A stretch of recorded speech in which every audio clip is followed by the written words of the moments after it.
Você percebe quando o jornalismo está indo bem, é quando você não está contentando as pessoas. Se você publicar uma notícia, você falar no seu programa uma notícia, num programa jornalístico, e um ou outro não gostou, é que você está no caminho certo. Porque o jornalismo não é feito para contentar ninguém, é para falar a verdade.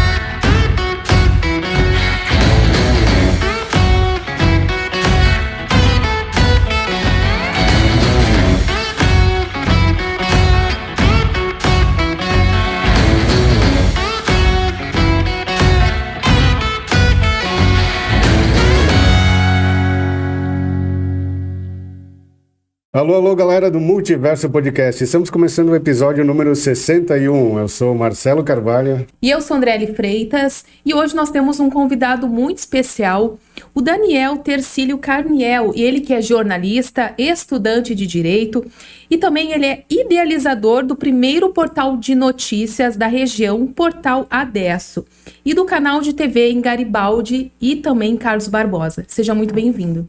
Muito obrigado Andriele, também ao Marcelo, pelo esse convite de participar. O primeiro podcast que eu estou participando, né? Uma maneira nova, essas novas tecnologias, né? Então, obrigado. Bem-vindo. Nós que agradecemos. O convite aconteceu faz tempo, né? Tu que é muito ocupado, que faz 1001 funções, né? Não, mas o importante é que deu para a gente vir, apesar dessas chuvas todas aí que estão caindo aqui na região, em todo o estado. E importante é participar, e hoje a gente conseguiu vir, então mais uma vez eu quero agradecer vocês aí pelo convite. Para nós é uma honra receber um jornalista, né? A gente está aqui meio que tremendo, porque a gente vai se inspirar em ti. Eu até comentei com o Marcelo ali nos bastidores. Não somos jornalistas, estamos aprendendo a fazer podcast, né? Tu já tem Não, mas o importante é ter a vontade de fazer e fazer bem feito, né? Não importa a formação, até porque, infelizmente, o jornalismo é pouco valorizado, né? Através da legislação, hoje qualquer uma pessoa pode ser jornalista, pedir o registro profissional sem fazer faculdade. O que, no meu ponto de vista, e para todos os profissionais diplomados, é um absurdo, mas é o que acontece. Mas o Marcelo não é jornalista por acaso, o Marcelo trabalha na área há muito mais tempo que eu, inclusive. Então tem muito mais experiência. A Andriele também já atua na área, então vocês são, embora não tenham feito curso superior, vocês já atuam também, pode até se considerar jornalista, porque tem muito paraquedista, né, que trabalha em rádio, Sim. Paraquedista que trabalha em jornal, enfim, e se metem também nas redes sociais, né? Eu costumo dizer, até usar uma palavra um pouco mais forte, né? Toda prostituta diz que é modelo. Todas. Exatamente. Né? Não que eu frequente esses lugares, mas pela experiência, né?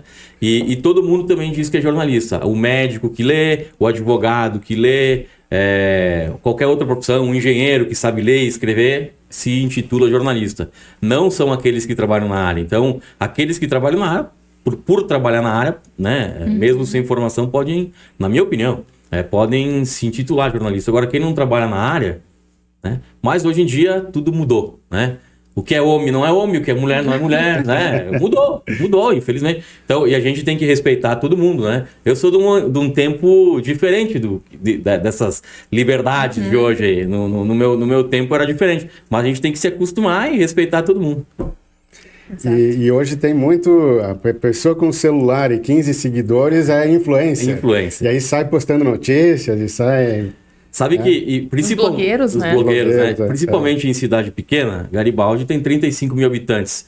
Carlos Barbosa tem 30, né? Bento também não é tão grande assim, mas já tem 130 mil habitantes, é o 3, 4 vezes maior do que Bento Gonçalves, do que Garibaldi. Então, em cidade pequena, o cara lá tem 10 seguidores, é influencer. Ele chega no lugar, ele acha que ele é aquele influencer como em São Paulo, né? Que o cara tem milhões de seguidores. Aí o cara chega e quer passar por cima da imprensa, inclusive. E a imprensa hoje, no geral, eu falo os 3 veículos, né? Rádio, jornal e TV, todo mundo está passando por uma séria dificuldade. Por quê? porque ao mesmo tempo que facilitou também o nosso trabalho com o celular, que não precisa ir lá com um cinegrafista, né, Marcelo? E depois editar a matéria, enfim, facilitou porque é um dispositivo menor, né? Você consegue uma mobilidade fenomenal. Também abriu as portas para as pessoas amadoras, que também se intitulam jornalistas. Aí virou um caos, porque a gente está concorrendo com eles. E o público que está vendo isso, né, ou adquirindo esse conteúdo, ele não sabe diferenciar se o cara que fez é profissional ou utilizou de meios profissionais ou o cara é amador. Então, tá muito complicado isso. E nós vivemos de mídia.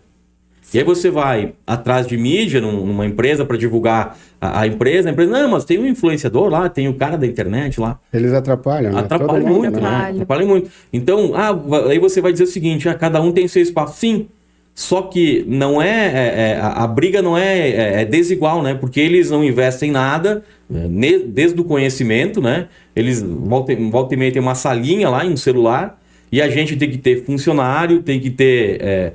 pagar imposto, principalmente, né? Nós pagamos imposto, porque a gente é microempresa, e como eu já falei, é uma briga desigual, porque eles têm atrapalhado muito, e o mercado não tem valorizado o trabalho dos profissionais, pelo menos aqui na região, né? Nós vamos voltar um pouco no histórico aí, tu falou de como era uma vez, né? Tu participaste de grandes emissoras. E aí, quando uma grande emissora ia fazer uma reportagem, ia uma unidade móvel que ia o jornalista, ia o motorista, ia a van, ia o cinegrafista, ia uma equipe gigantesca, agora uma pessoa com um celular, né? Com aquele pau de selfie, né? Sim. Eu tenho uma raiva daquilo, eu não gosto daquele negócio. Eu também prefiro uma equipe, eu prefiro... Tanto é que a gente não usa, né? A gente faz muito pouca coisa na TV com o celular. Deveríamos fazer mais. A tendência é de que a gente venha a fazer mais, mas a gente não faz. Pela formação que eu tive, pela experiência que eu tenho, eu me sinto até meio mal em chegar lá num lugar para fazer uma cobertura, não importa se seja entretenimento ou jornalismo, com um pau de selfie, né? Sim. Aí parece que eu estou... Não passa credibilidade para o cliente, para ninguém. Aí parece que eu tá chegando lá um qualquer lá. Não é o que a gente se propõe a fazer, tanto no portal de notícias quanto no canal de TV. E sim, trabalhei em grandes emissoras da capital, na Gaúcha, na Guaíba, também trabalhei na TV Record, e eu vivi, ainda bem que eu consegui viver. Eu, por exemplo, fui repórter do trânsito na Rádio Guaíba, era o motorista e eu. Quando na TV Record saiu uma equipe, é o motorista, o cinegrafista e o repórter. Muitas vezes ia o iluminador também. 4 pessoas. Hoje, até em emissoras que a gente vê por aí, RBS, né? Pelo menos aqui no interior, Caxias e aqui em Bento, é a repórter com celular com pau de selfie. A pessoa tem que se autofilmar, né? Não é a mesma coisa, né? Claro que eu também sou empreendedor e sei os custos de fazer televisão. É altíssimo. E não paga a conta, muitas vezes, em municípios pequenos. A gente é como o herói. Né? Não sou eu que sou herói. Todo mundo que tenta fazer televisão em cidade pequena. O retorno, olha, é difícil. Então a gente tem o portal que nos salva, né? Se perde de um lado, ganha do outro. Mas uma emissora do porte, por exemplo, da RBS, mandar um repórter com um pau de selfie no celular fazer reportagem... Né? Mas eles sabem onde o sapato aperta. Mas eu não concordo, eu não vejo. E no meu tempo não era assim, né?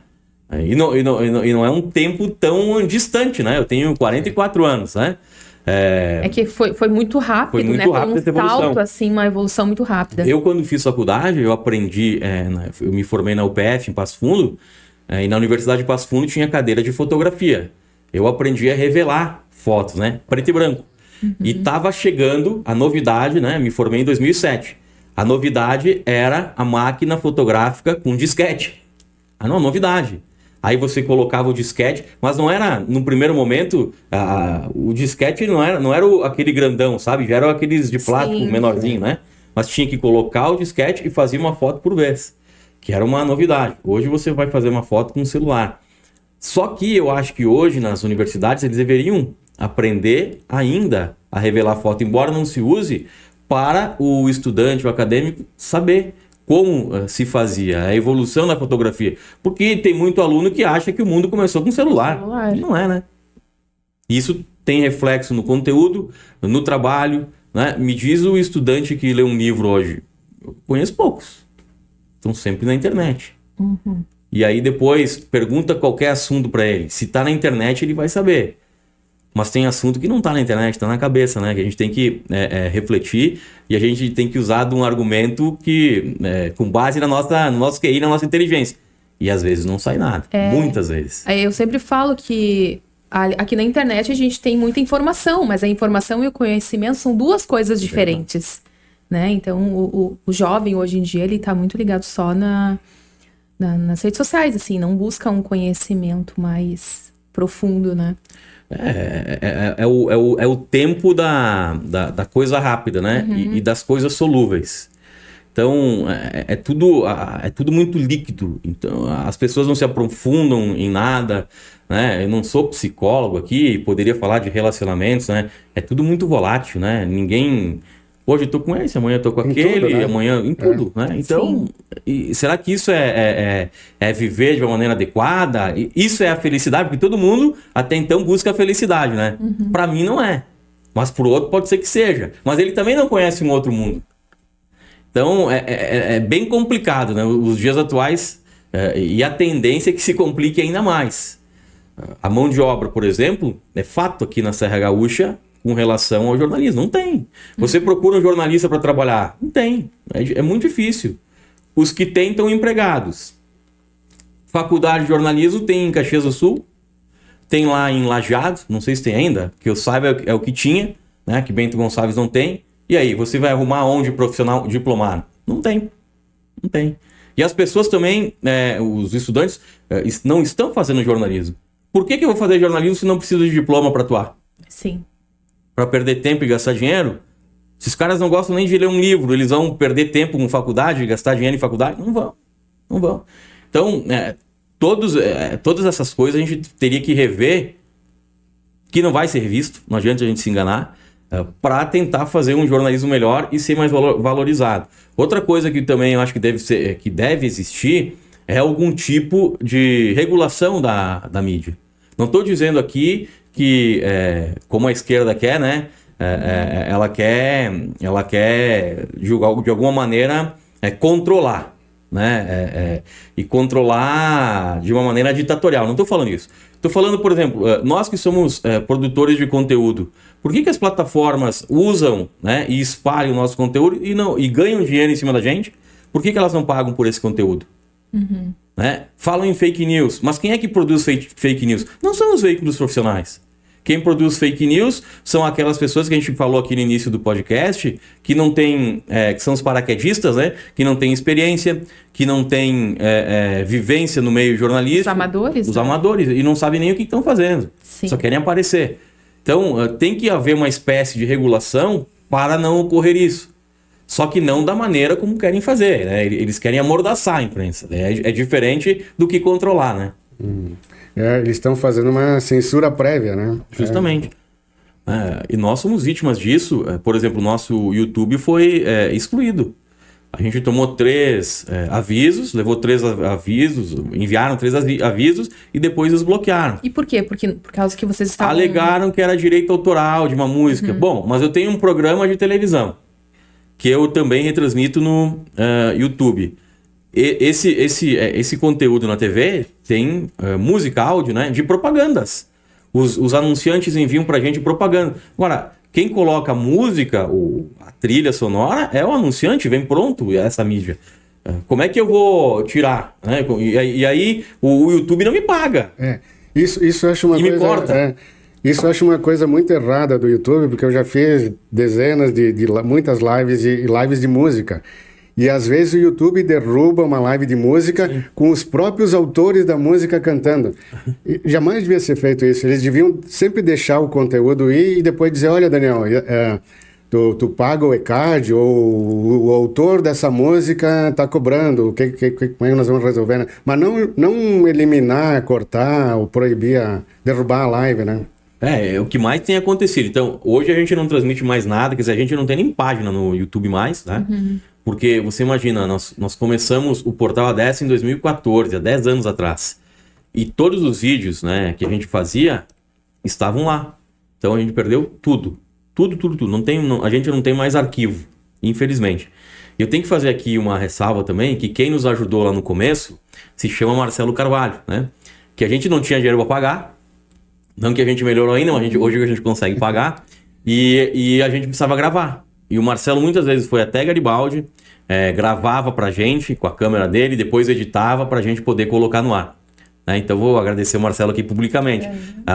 Uma das piores coisas do ser humano é a ingratidão, né? Sim, o cara pode ser pobre, independente de raça, cor, religião. Agora, ingrato, né? Então, ingrato é uma coisa que eu não sou. Então, eu agradeço aqui publicamente o Marcelo. Ele sabe disso, né? Não preciso de ficar falando, ele já sabe. Mas ele deu uma mão grande pra gente lá no início, né? Quando a gente estava começando. E a gente perdeu tudo.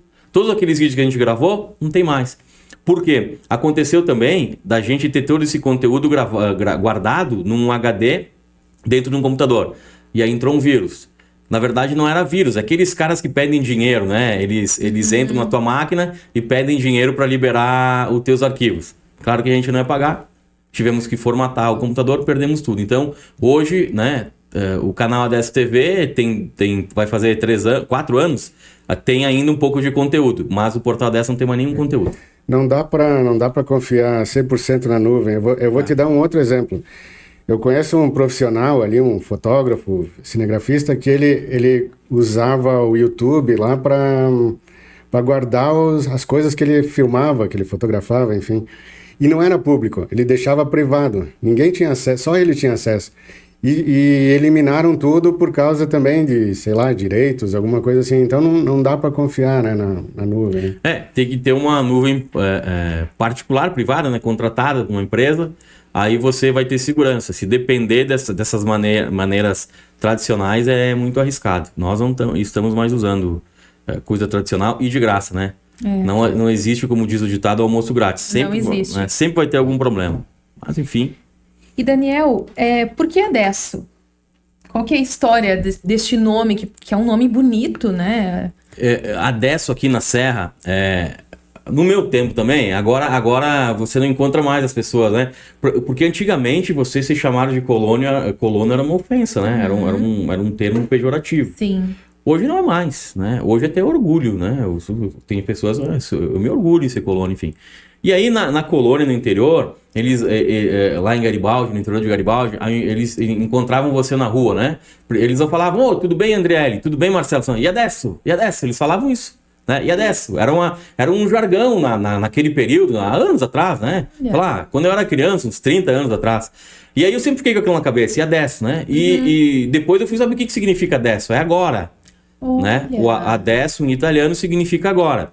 E aí a gente cria um portal de notícias, que é o primeiro aqui da região, porque não existia outro, e remete o quê? A instantaneidade da notícia, agora. Claro. Né? E é uma palavra italiana, a gente está numa região... Unir o útil ao agradável. Justamente, uma região de 90% ou até mais de descendentes italianos. Então, eu escolhi o nome por causa disso. Né? Olha que interessante. Mas antes de chegar no Adesso, lá, tu te formou jornalista em Passo Fundo. Tu já imaginava qual que era o teu objetivo? Trabalhar numa grande emissora, e daí tu se decepcionou e tu disse, vou montar meu próprio canal de notícias. Como é que começou? Bom, eu vou resumir aqui minha trajetória, né? Eu tenho carteira assinada desde os 14 anos, né? Então, quando eu exijo o trabalho ou peço lá para meus colaboradores trabalho, é porque eu trabalhei também. Né? E hoje é um absurdo que as crianças ou os adolescentes não possam trabalhar com 14 anos, é tudo com 16. E nem com 16 trabalham, né? O que tem de vagabundo é impressionante. Então, eu comecei com 14 anos. O que eu era? Aprendiz do Senai. Como é que começou essa história de Senai? Eu sempre gostei de carro.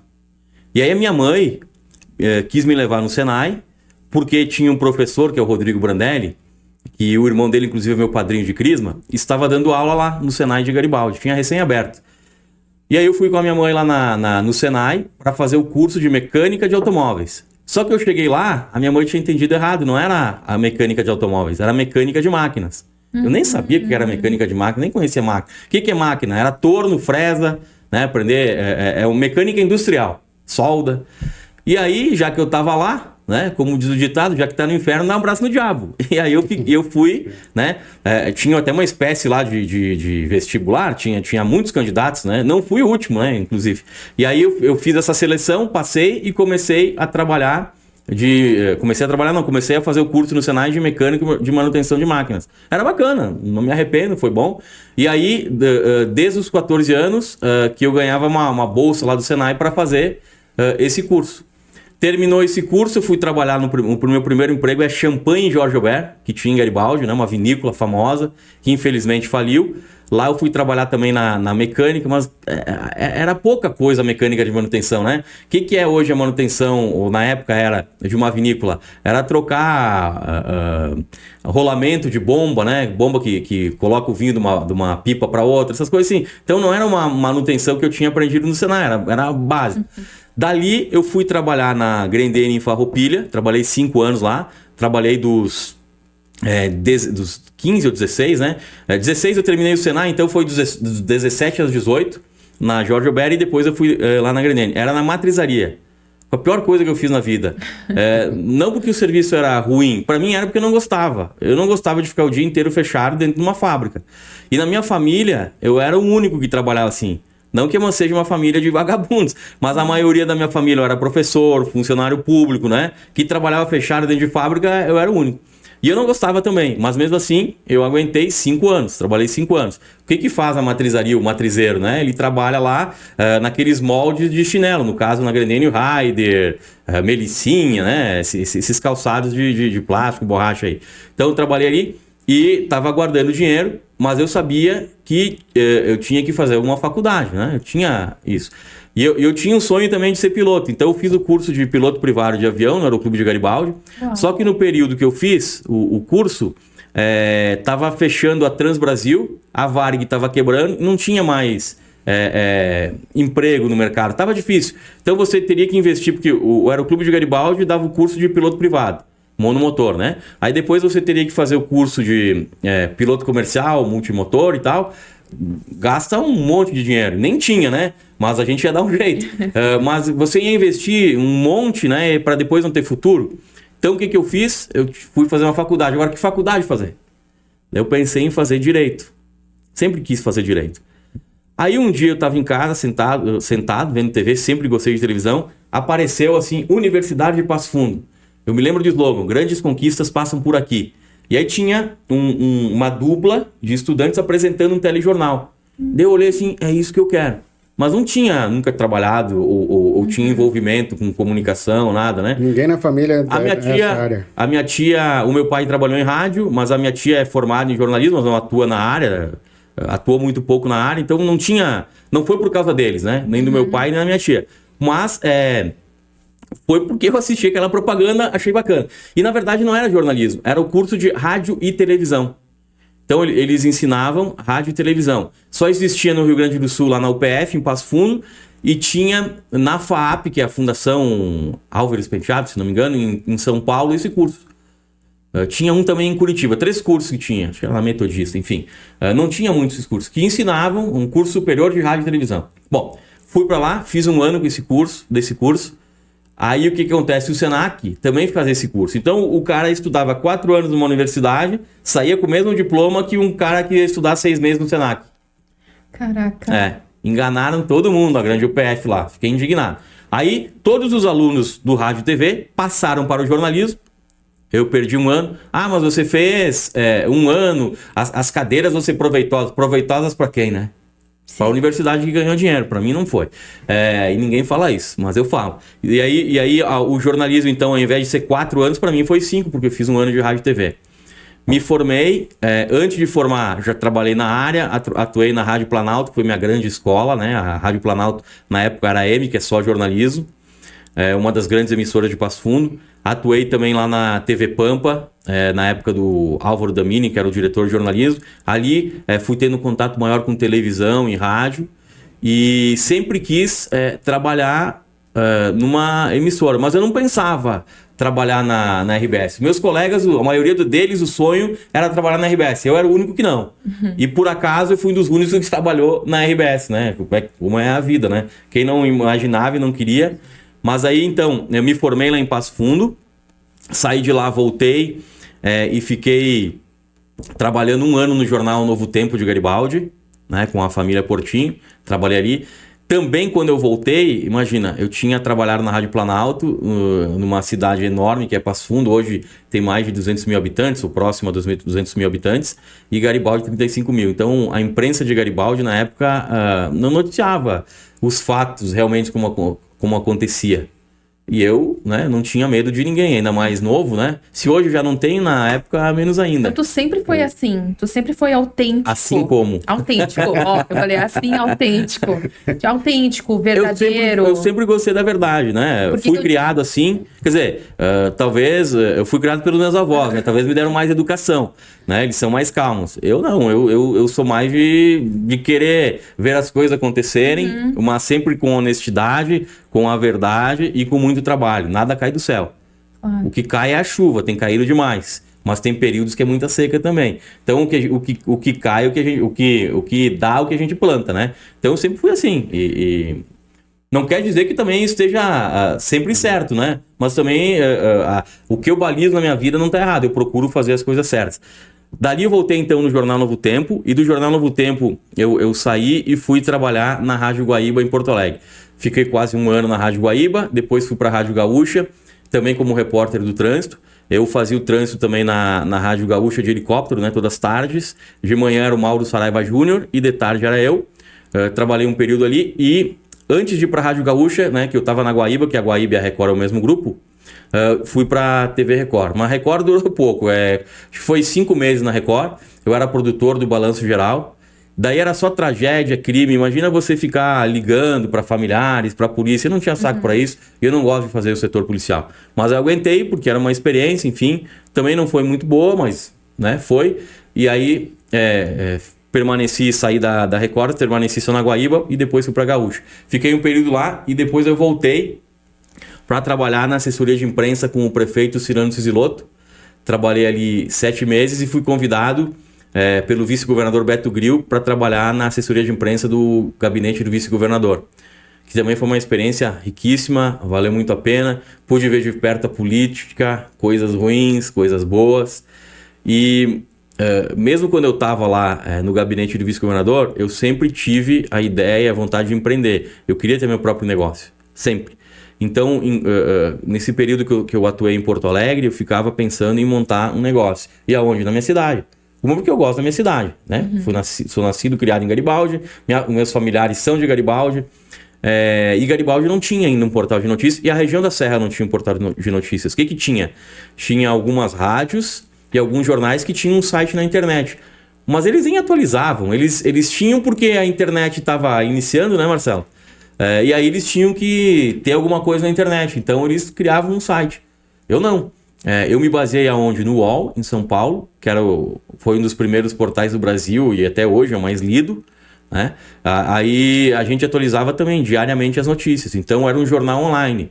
No começo, sim, era bem restrito a quantidade de internautas e audiência. Depois foi crescendo, enfim, e começou em 2014. E em 2020... e 2021, né, no final, 2020 era o período de pandemia ainda, a gente inventou de fazer, né, como já tinha toda a estrutura do portal de notícias, inventou de fazer o canal de televisão a cabo, né, por operadoras de TV a cabo e também, né, pelas redes sociais. E aí é o primeiro canal de TV de Garibaldi e Carlos Barbosa. E, diferentemente de Bento Gonçalves, aqui tem a NET. E há muitos anos tem a NET. E Garibaldi e Carlos Barbosa não tem NET. Porque a NET ia para municípios com mais de 50, 60 mil habitantes, né? Então não tinha, e por isso que não tinha nenhum canal de televisão. E a gente inventou e até agora está com isso. Tu vê, a gente perdeu um torneiro mecânico e um piloto, né? Quase que ele segue... Não, o piloto ainda gosta de voar. Só que hoje só vou cabo de vassoura, né? Porque é muito caro o custo da hora de voo. O Aeroclube de Garibaldi hoje não tem mais nem escola de pilotagem. Precisa ter tempo e se dedicar. A aviação não é brincadeira. Se você não se dedica, pode ocorrer um acidente, enfim. Tu tem que estar focado naquilo. E eu não tenho tempo para me focar nisso. Mas é uma das grandes coisas que eu ainda gosto, é voar, né? Sempre que eu posso eu vou com os amigos. Quem sabe se daqui para frente, se a vida, né, me presentear com menos trabalho, eu volto aí para a aviação. Quando tu fazia reportagem de helicóptero, tu nunca pensava, podia estar eu pilotando, ou se der um mal-estar no piloto, eu assumo isso aqui. Não, porque eu sempre gostei mais de avião. Helicóptero, apesar da teoria de voo ser parecido, né? Porque helicópteros são asas rotativas, né? É a hélice lá do rotor que mantém a sustentação. O avião é asas. Mas é um voo até mais legal, né? Você pode pairar, você aproveita mais o voo, né? Mas eu sempre gostei mais de avião. E também não gosto de avião a jato, né? Sempre gostei de avião a hélice, monomotor. Acho que o voo é melhor. Já voei de planador também, foi uma boa experiência. Mas não, quando a gente voava ali de helicóptero, teve uma vez que a gente a gente sempre fazia algumas coisas no final do voo, né? Pane simulada. Daí o comandante era Assis. Ele ainda é piloto de helicóptero hoje em Não Me Toque. Ainda tenho contato com o comandante Assis. Disse, comandante, vamos fazer uma... Dá um susto no estagiário. Não. Vamos fazer uma pane simulada. Então, a pane simulada, o que é? Você reduz toda a potência do helicóptero. De avião também, você pode fazer pane simulada, mas geralmente é de helicóptero. Você reduz toda a potência e aí vem para o pouso. Né? Ele continua como se fosse um carro só na marcha lenta. Vamos falar assim para as pessoas poderem entender. Então a gente fazia pane simulada em cima do aeroporto Salgado Filho e vinha pousando. Aí ele falava, mas tu é o único repórter que não tem medo. Aí depois eu contei para ele, né? Mas eu já fiz curso de piloto, né? Privado, então eu não tinha esse problema. Então, mas é muito bom. O mundo da aviação, acho muito legal. Do jornalismo também, logicamente. Mas não dá para fazer as duas coisas, né? Infelizmente, tem que se focar em uma. Mas então conta pra nós, o direito, então ele já é um sonho, pelo que a gente vê, agora tu tá cumprindo a tua missão aqui, olha, porque tu já nasceu com essa vontade de estudar direito, né? Tu tinha essa vontade. Tinha, sempre tive. E tu pretende atuar? Conta os planos aí pra gente. O direito, então, começou, e aí o prédio lá na UPF que fizeram um prédio novo pra Faculdade de Direito. Um baita de um prédio lá, parecia um shopping, era um negócio fantástico. E o prédio da comunicação, meu Deus do céu. Até porque junto da comunicação era o prédio da publicidade. E da publicidade é o pessoal mais alternativo do que o jornalismo, né? E existe uma certa rivalidade. E eu olhava, o que eu tô fazendo aqui? O meu lugar é lá em cima, né? Porque era em cima do morro até. Até hoje é lá na Faculdade de Direito da UPF. Mas o que eu tô fazendo aqui? Bom, mas vamos me formar em jornalismo, um dia eu faço direito. Aí quando eu fui trabalhar com o vice-governador, teve a oportunidade, no início aí do governo, de eu estudar na FMP, que é a Faculdade do Ministério Público, lá na Faculdade de Direito da Fundação do Ministério Público. E eu fiz um ano, né? Estudei lá 2 semestres. Só que depois começou a ter muita viagem pro interior e não tinha como conciliar. Ficava 2, 3 dias fora, voltar para estudar, daí eu parei. E aí eu retornei no ano passado aqui na Universidade de Caxias do Sul, no campus de Bento Gonçalves. Acho que se tudo der certo, no final do ano que vem eu me formo, né? O que tu vai fazer no direito? Ainda não sei, né? Vou atuar? Talvez até não. Vamos abrir um escritório juntos? Quem sabe? Por que não, né? Por que não? E aí vou fazer prova da OAB? Logicamente que vou. Porque assim, ó, no jornalismo, eu sempre ganhei dinheiro com jornalismo, né? Sempre vivi com jornalismo. Sempre não, desde 2002. Então fazem 22 anos. Só que tá cada vez pior, né? Aí vai dizer, mas tu tá reclamando e tu diz que tá bom. Não, pra mim não tá ruim. Pra mim. Agora, até quando vai ficar assim? Eu acho que as pessoas não podem ficar acomodadas. Elas têm que fazer o que gostam, mas também o que consiga sobreviver. Buscar outras alternativas. Eu gosto de ir em restaurante caro. Agora, se eu ficar com um salário de jornalista a vida inteira, eu não vou conseguir ir nesse restaurante caro. Não vou comer a massa cara. Vou ter que comer a outra. Então eu vou fazer de tudo para comer a boa. É o que eu quero, né? É um exemplo que eu dou. Então eu estou fazendo direito para ter algo a mais para fazer, né? E como eu sou empreendedor, a comunicação é empreendimento. Escritório de advocacia também é empreendimento. Daqui a pouco eu não preciso eu advogar, mas eu posso com um grupo de colegas, junto com a Andriele, ter um escritório. E tu tá te aventurando pelo mundo dos vinhos agora também, né? Também. A gente tem uma marca de vinhos chamada Piero Benedetto. Esse nome é homenagem aos meus bisavós, né? O Piero Toldo, que é o pai da minha avó, e o Benedetto Carniel, que é nosso antepassado que veio lá da Itália, de Fulina. E a gente criou essa marca. Tem 3 variedades de vinho, né? O Moscato Giallo, o Merlot e o Malbec. Eu estou fazendo uma propaganda. Ele não trouxe o vinho para nós? Não, Cadê o vinho? Cadê o custa vinho? caro o Cadê vinho, o vinho, Daniel? Custa caro o vinho, então eu tenho que vender ele, né? Custa caro para fazer, eu tenho que vender. Não, se eu der para todos os meus amigos, daí me quebro, né? Mas vocês vão ter a oportunidade de experimentar, tenham certeza disso. E é um outro mundo que também eu gosto. Não que eu sou um profundo conhecedor e nem que eu bebo, né? Até as pessoas dizem, o que tu quer com vinho que tu não bebe? Eu tomo vinho sim, mas lá de vez em quando, né? Cerveja, eu não tomo cerveja, né? A única bebida que eu tomo é vinho. Gosto muito de chá, gosto muito de tomar chá, mas é uma coisa bacana porque o vinho também, né? Se você estudar o vinho, a sua origem, ele tem uma história bonita, é bacana. E as pessoas estão cada vez mais apreciando o vinho. Então tem ali uma oportunidade para ganhar dinheiro. Também é um vinho bem feito lá no interior de Garibaldi, não é qualquer vinho, são garrafas numeradas, né? Para te ter um valor agregado maior. Então, eu tô nisso, né? No jornalismo, um pouco no direito e um pouco no mundo dos vinhos. Nos vinhos, alguma coisa tem que dar certo, né? E o teu vinho, onde é que quem quiser, como é que consegue comprar? É só entrar no Instagram lá, Piero Benedetto, com 2 T's, né? Arroba, bota o arroba embaixo aí, Piero Benedetto, e aí é só entrar em contato com a gente lá que a gente consegue negociar, né? Entregar em casa, para todo o Brasil a gente vende. Muito bem. E como assistir a Adesso TV? Como é que funciona? Porque tem que ter um aparelho? Como que é? Bom, a Adesso TV, o sinal dela é transmitido no nosso site, né, adessotv.com.br. Lá no portal Adesso também tem um espaço onde tem a TV lá, portaladesso.com.br. Nos televisores da marca LG, você consegue baixar gratuitamente o aplicativo. Então você baixa o aplicativo e consegue assistir a gente também em todo o Brasil. Estamos ainda em diversas outras plataformas, não vou falar de todas porque são extensas, né? Tem a Soul TV, tem a Box Brasil, e na TV a cabo a gente está mais de 50 operadores de TV a cabo espalhados pelo Brasil, né?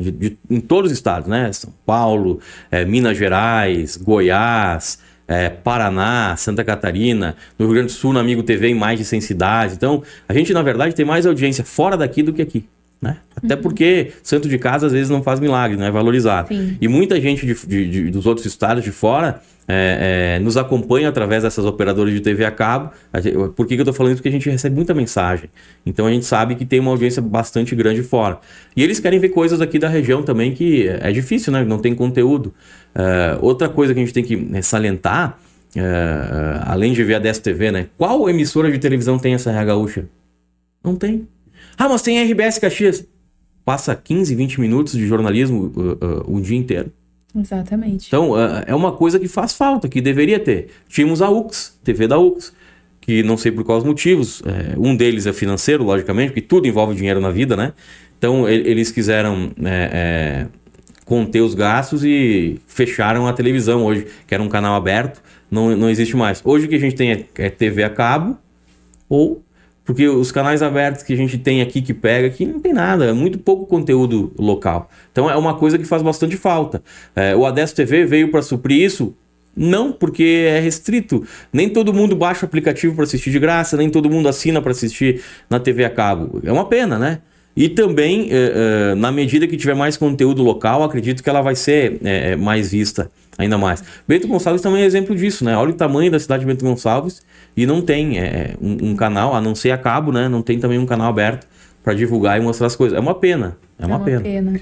Daniel, fala da programação da Adesso TV. O programa que tu apresenta é o carro-chefe, né? O Prato Limpo. O Prato Limpo. Daí tem a Web Rádio Uno. Fala da programação da Adesso TV. Bom, além do portal de notícias e da TV a cabo, a gente tem uma web rádio. Só que a gente não está se dedicando tanto à web rádio, tem uma programação, essa programação, a grade dela fica na nuvem e é reproduzida, não é programação ao vivo. É onde que é ouvida em consultórios de advogados, médicos, sala de espera, né? Então, tem cerca de 20 mil acessos por mês, é bastante, porque a gente não trabalha ela. Não tem comercial. Então é música 24 horas por dia. Músicas ambientes. Músicas ambientes. É uma parecida aqui, falar de uma rádio, que até que eu gosto de ouvir, Antena 1. É parecido com Antena 1 aí. Já a TV tem entretenimento, tem jornalismo, tem filmes, tem séries. O carro-chefe é da umas 2 de segunda a sexta, que é o Prato Limpo. que é um programa, é uma mistura do Datena lá com o Brasil Urgente, sem crime, né? Mais de política, porque ainda bem que Garibaldi não tem crimes. Né? Ocorrem crimes sim, mas não na quantidade, ainda bem, do que nas grandes cidades. Então eu não posso ficar todo dia falando de polícia e crime. Então o que tem mais assunto? É fofoca, que é cidade pequena, o pessoal ama uma fofoca, e também questões do mundo político. Então a gente fala mais desses problemas, né? Tanto de Garibaldi, Carlos Barbosa, de política. Alguma coisa de Bento Gonçalves, agora nessa questão aí dessa tragédia da enchente, a gente falou também, entrevistou no programa prefeitos de outras cidades atingidas, como Vale do Taquari, Vale do Caí, enfim. Mas esse é o carro-chefe. Depois tem programas que a gente tem uma parceria com produtoras de São Paulo que mandam conteúdo, então tem algumas séries, tem o podcast aqui de vocês também, né? O Multiverso tá lá também, e é uma TV que tem mais conteúdo local, né? De alguns produtores de conteúdo lá de Garibaldi que mandam pra gente, ou da região, que a gente exibe lá. Claro que eu gostaria de ter mais programas ao vivo, né? Mas a gente não tem, infelizmente, pessoal para produzir programas na escala que necessita, porque para fazer TV precisa muita gente, né?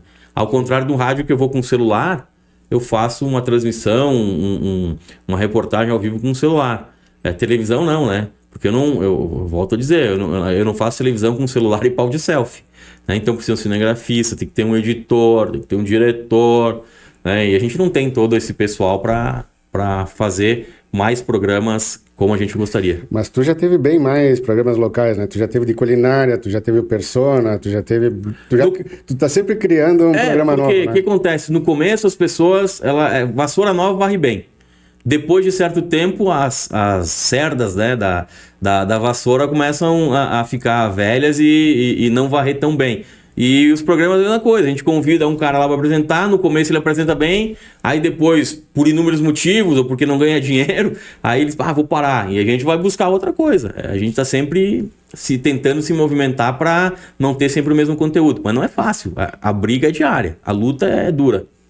Bom, já que a gente falou em briga e também a gente falou em ao vivo, né, eu não sei exatamente a data, mas ocorreu um fato bem complicado, um programa teu ao vivo, né? E por qual motivo? Foi por uma questão de política? Foi pela forma da comunicação e...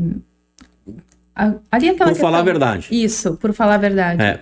Foi em 2020 ou 2022. 2022. Eu não me lembro bem da data porque eu procuro me esquecer. Foi em 2022, um chefe de gabinete do ex-prefeito de Garibaldi, Antônio Setolin, chamado Micael Carissimi, que a Polícia Federal pegou dinheiro na casa dele, né? No inquérito, a Polícia Federal disse que dinheiro de propina. Então pegaram quase 200 mil reais em dinheiro vivo em envelopes. Um envelope estava escondido dentro do carro dele e outro envelope de dinheiro ou dinheiro guardado dentro da casa. Esse inquérito, não sei porquê, está no Ministério Público desde 2018. Né? Tá demorado lá no Ministério Público, tá que nem uma tartaruga esse inquérito. Então tem esse inquérito e eu em algumas vezes no programa eu citava, né? Tem um inquérito lá. Esse Micael Carissimi me contratou um capanga e esse capanga me pegou na porta da TV. Eu tava chegando para trabalhar, o programa começa a 1h, eram 10:50 da tarde. Ele tava lá na porta da TV, ele perguntou pelo meu nome. Quando ele perguntou quem é que é o Daniel Carniel, quando eu falei eu já tomei um soco, né? Eu tomei 12 pontos na boca, né? Externos e internos. E aí eu levei 2 socos, eu me defendi um pouco, né? Porque eu já fiquei meio zonzo, né? Porque você não espera, foi desprevenido. Caí no chão, ele começou a me chutar. Não fraturei nenhuma costela, poderia ter morrido, gente, porque se fratura a costela, a costela pode perfurar o pulmão, né? Na hemorragia e ficar por ali, né? Deus me salvou dessa. E então deu errado o plano desse cara aí, deu errado, né? Eram três pessoas. Esse Micael Carissimi, chefe de gabinete do ex-prefeito Setolin, contratou um traficante de Farroupilha. Esse traficante contratou esse capanga de Carlos Barbosa. O traficante morreu. Pela circunstância, eu não sei, não sou policial para investigar, mas é estranho, né? Ele morreu. Esse Micael Carissimi e mais o agressor responderam na justiça, fizeram um acordo porque o perito entendeu que foi baixo potencial ofensivo, né? Não foi um crime grave, né? Quer dizer, todo mundo pode sair soqueando todo mundo que quase não dá nada. E o pior de tudo, né? Esse cara de pau, ele entrou com uma ação de dano moral contra mim. Porque no programa eu falei que ele tentou me matar. E no programa eu falei que a Polícia Federal, e falo até hoje, que a Polícia Federal pegou quase 200 mil reais na casa dele. E aí ele acha que na ação que ele está pedindo indenização, ele acha que ele tem o direito ainda, que eu não posso falar, né? Que está tentando me calar. Depois de todo o mal que ele me fez, depois desse crime, que é um crime, né? Ele ainda acha que eu tenho o direito de indenizar ele. Olha, é impressionante, né? Mas a gente está se defendendo com advogados e eu também estou entrando com uma ação contra ele por danos morais, devido a esse crime que ele fez. Mas só para vocês verem, infelizmente, né? Olha o tipo de gente que a gente tinha no comando ou trabalhavam, né? Na prefeitura de Garibaldi. Sim. Quer dizer, por quem que a nossa cidade de Garibaldi era administrada? Por pessoas que contratam capangas? Para mim, né? E pelo que o inquérito mostra, pelo que a Polícia Civil apontou, era governada por criminosos, né? Exatamente. Porque se o cara contrata um capanga e o cara faz crime ou participa partícipe de um crime, ele é criminoso. E aconteceu isso por quê? Justamente por eu falar a verdade. Esse ex-prefeito Setolin inaugurou um poço artesiano seco. Como é que pode inaugurar um poço artesiano seco? E aí deixou um monte de gente passando sede.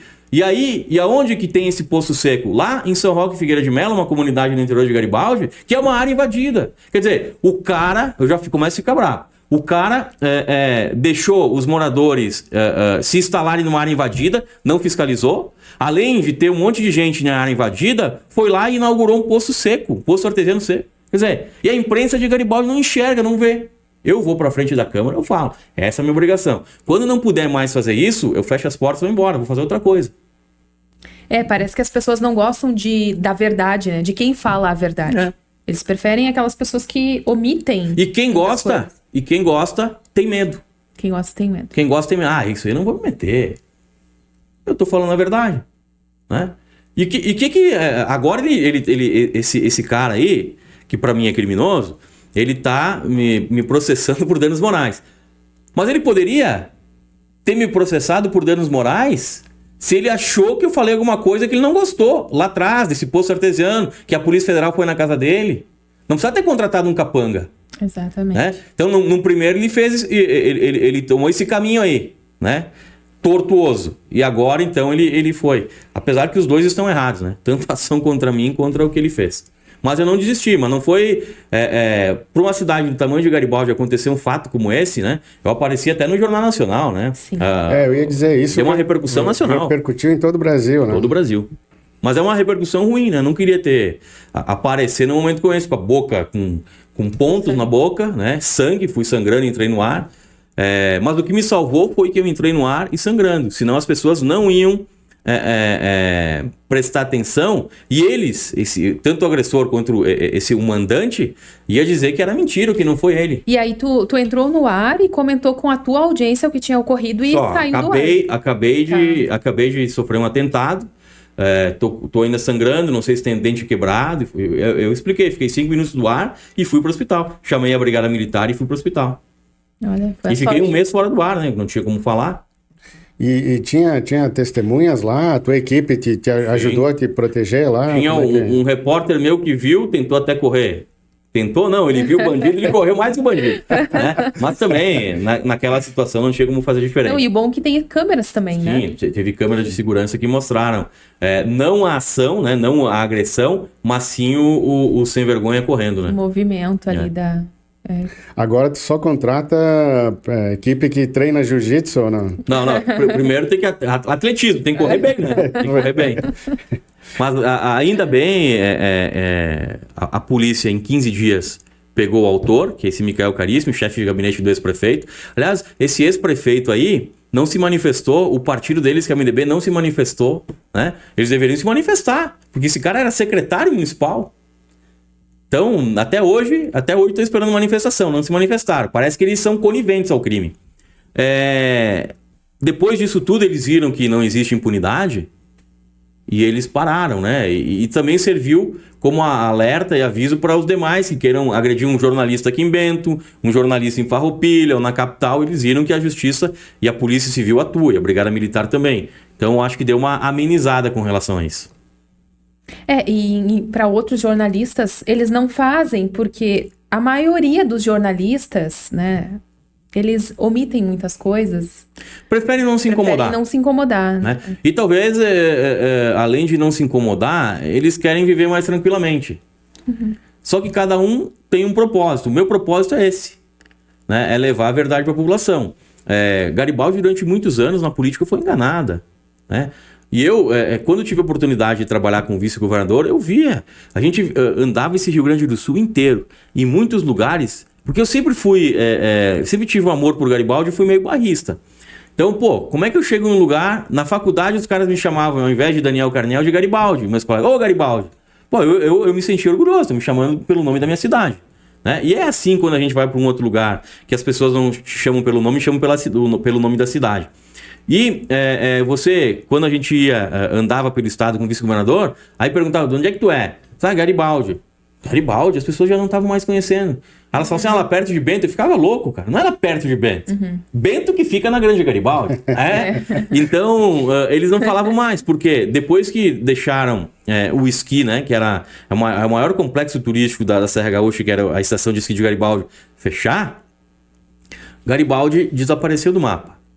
E esse prefeito aí, não tenho nada contra, mas nem a favor, ficou 16 anos no governo e você não ouvia falar de Garibaldi.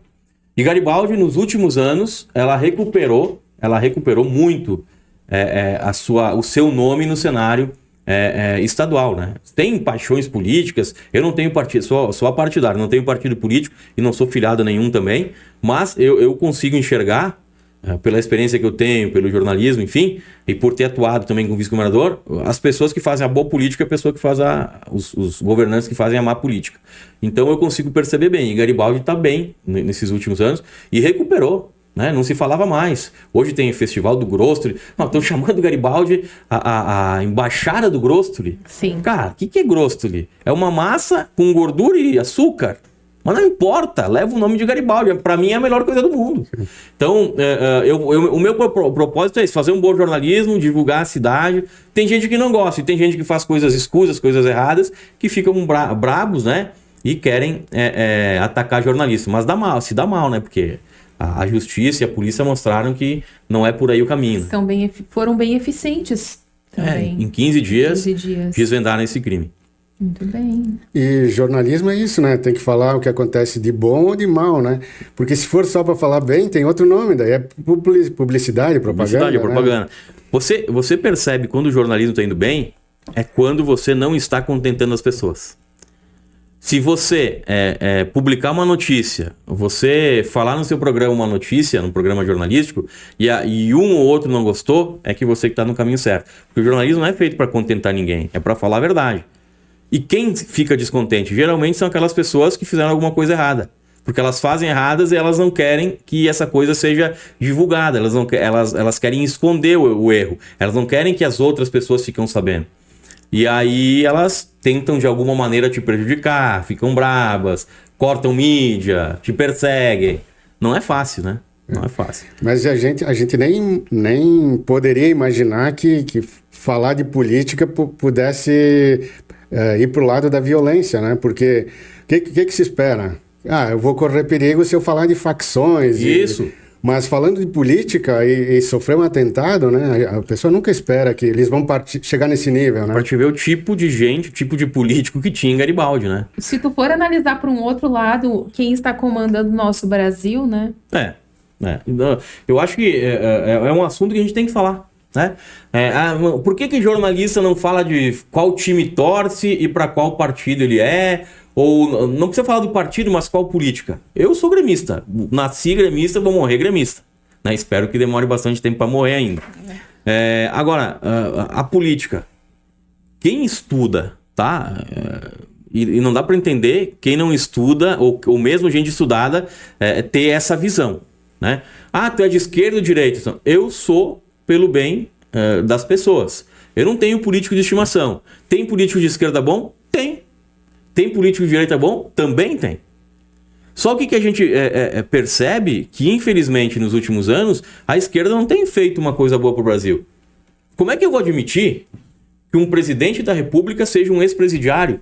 Não vou admitir. É inadmissível. Porque se você admitir que um presidente da República seja um presidiário, você também, todos os caras que estão presos aqui no presídio Bento Gonçalves, também têm o direito de concorrer e serem votados, quando absolvidos.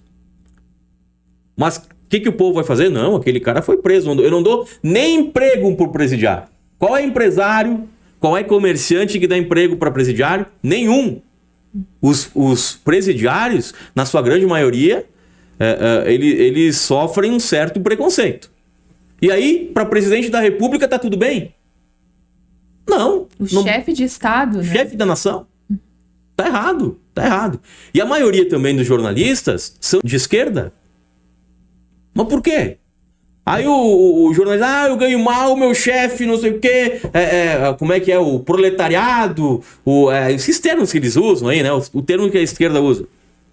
Cara, tu tá vendendo o teu trabalho. Tu não tá trabalhando de graça. Só que tu não sabe o imposto que o teu chefe paga para te manter. Ele paga o dobro do que tu ganha só de imposto. Mas na visão dos jornalistas, não conseguem ver. Muitos deles. E o que é o jornalista para ti? Eu lembro que o cara, quando eu era criança, a visão que a gente tinha do jornalista é aquele cara que passa a madrugada trabalhando, tomando café, fumando e bebendo. É o boêmio. E gostava também de uma permutinha, de um restaurante grátis, de algum benefício. Mas ainda tem alguns que vivem disso. Né? Tem muitos. Eu não. Primeiro que eu fui me preparar. Eu não trabalhei na área sentar ou estudando ou formado. Me preparar. E depois também que eu não fiquei num veículo reclamando, que eu não ganho bem. Não, eu vou ter o meu veículo. Fui empreender, que não é fácil também, que eu consegui ver o outro lado. Então, geralmente as pessoas, ou os jornalistas que estão descontentes, são os caras acomodados, de mal com a vida, e não tenho nada contra a esquerda nem direita, mas a maioria é de esquerda, desde a minha época de faculdade. Greve. Se tu não tá contente, vai procurar outro emprego. Por que professor de universidade federal faz greve e continua ganhando salário? Tá errado. Porque quem é que paga o salário dele somos nós, pagadores de impostos. Se eu não tô contente com o meu salário no meu emprego, eu saio. Quando eu trabalhei lá atrás, quando eu tinha 18 anos, que eu contei para vocês aqui na Grendene, ganhava bem. Eu ganhava bem. Não tinha nada, né? Não tinha despesa nenhuma. Morava com meus avós, meu avô me dava carro, gasolina, casa. Barbado. O que eu recebia sobrava para mim. Ganhava bem. Pela idade que eu tinha e pelas despesas que eu tinha. Mas eu estava contente? Não. Fui estudar, eu sabia que tinha que ter uma faculdade para ter oportunidade de ganhar mais. Agora, tinha gente lá dentro que estava lá e metia pau no proprietário da empresa. Mas eu ganho pouco. Tu tá vendendo o teu trabalho, tu não tá contente? Vá fazer outra coisa. Se prepare e vai fazer outra coisa. Então eu sou contrário a essa questão aí de greve, principalmente nos serviços públicos, né? E tem muito cara que tá no serviço público porque quer se encostar, quer vida boa. Eu tenho estabilidade. E esse é o grande problema, na minha visão, do serviço público, é a estabilidade. Porque na empresa privada, se o cara não tá trabalhando bem, PT saudações, vai embora. E no serviço público, para te demitir um cara, você não consegue. E às vezes a gente não é bem atendido por algum funcionário público. Parece que eles estão fazendo um favor. Exatamente. Tá Só tudo que errado. é a gente que está pagando o salário deles. Isso aí. Então tem muito disso, né? E o jornalista é esse cara, a maioria deles, né? E independente de qualquer região, aqui na Serra também, eles sempre gostam de criticar, mas não gostam de ver outro lado, gostam da esquerda, né? Não que eu seja de direita nem de esquerda, mas eu pendo muito mais para a direita. Por quê? Porque a direita a gente vê as coisas mais corretas. Sim, mais alinhadas. A gente vê as coisas mais alinhadas com o pensamento. Não pode defender um Estado máximo, tem que ser um Estado mínimo. Uhum. Porque o Estado só atrapalha. O Estado, na sua burocracia... A gente viu muito isso, a ineficiência do Estado nas enchentes agora, né? Isso aí. O Estado demorou dias para agir, enquanto e até hoje, já estavam... O que o Estado fez? Daí vem aqui o presidente, esse ex-presidiário, em Bento Gonçalves não apareceu, né? E na primeira enchente, lá em novembro, sequer veio no Vale do Taquari. Ele apareceu depois. Apareceu ali, foi em Porto Alegre, deu uma voltinha. E vou dizer uma outra coisa para vocês aqui, que na minha visão que eu acompanhei. Se não tivesse dado alagamento em Porto Alegre, na região metropolitana, Canoas, São Leopoldo, Eldorado, Guaíba, não iam saber da enchente no estado. Não iam saber que morreu um monte de gente aqui em Bento Gonçalves, que morreu um monte de gente lá no Vale do Taquari.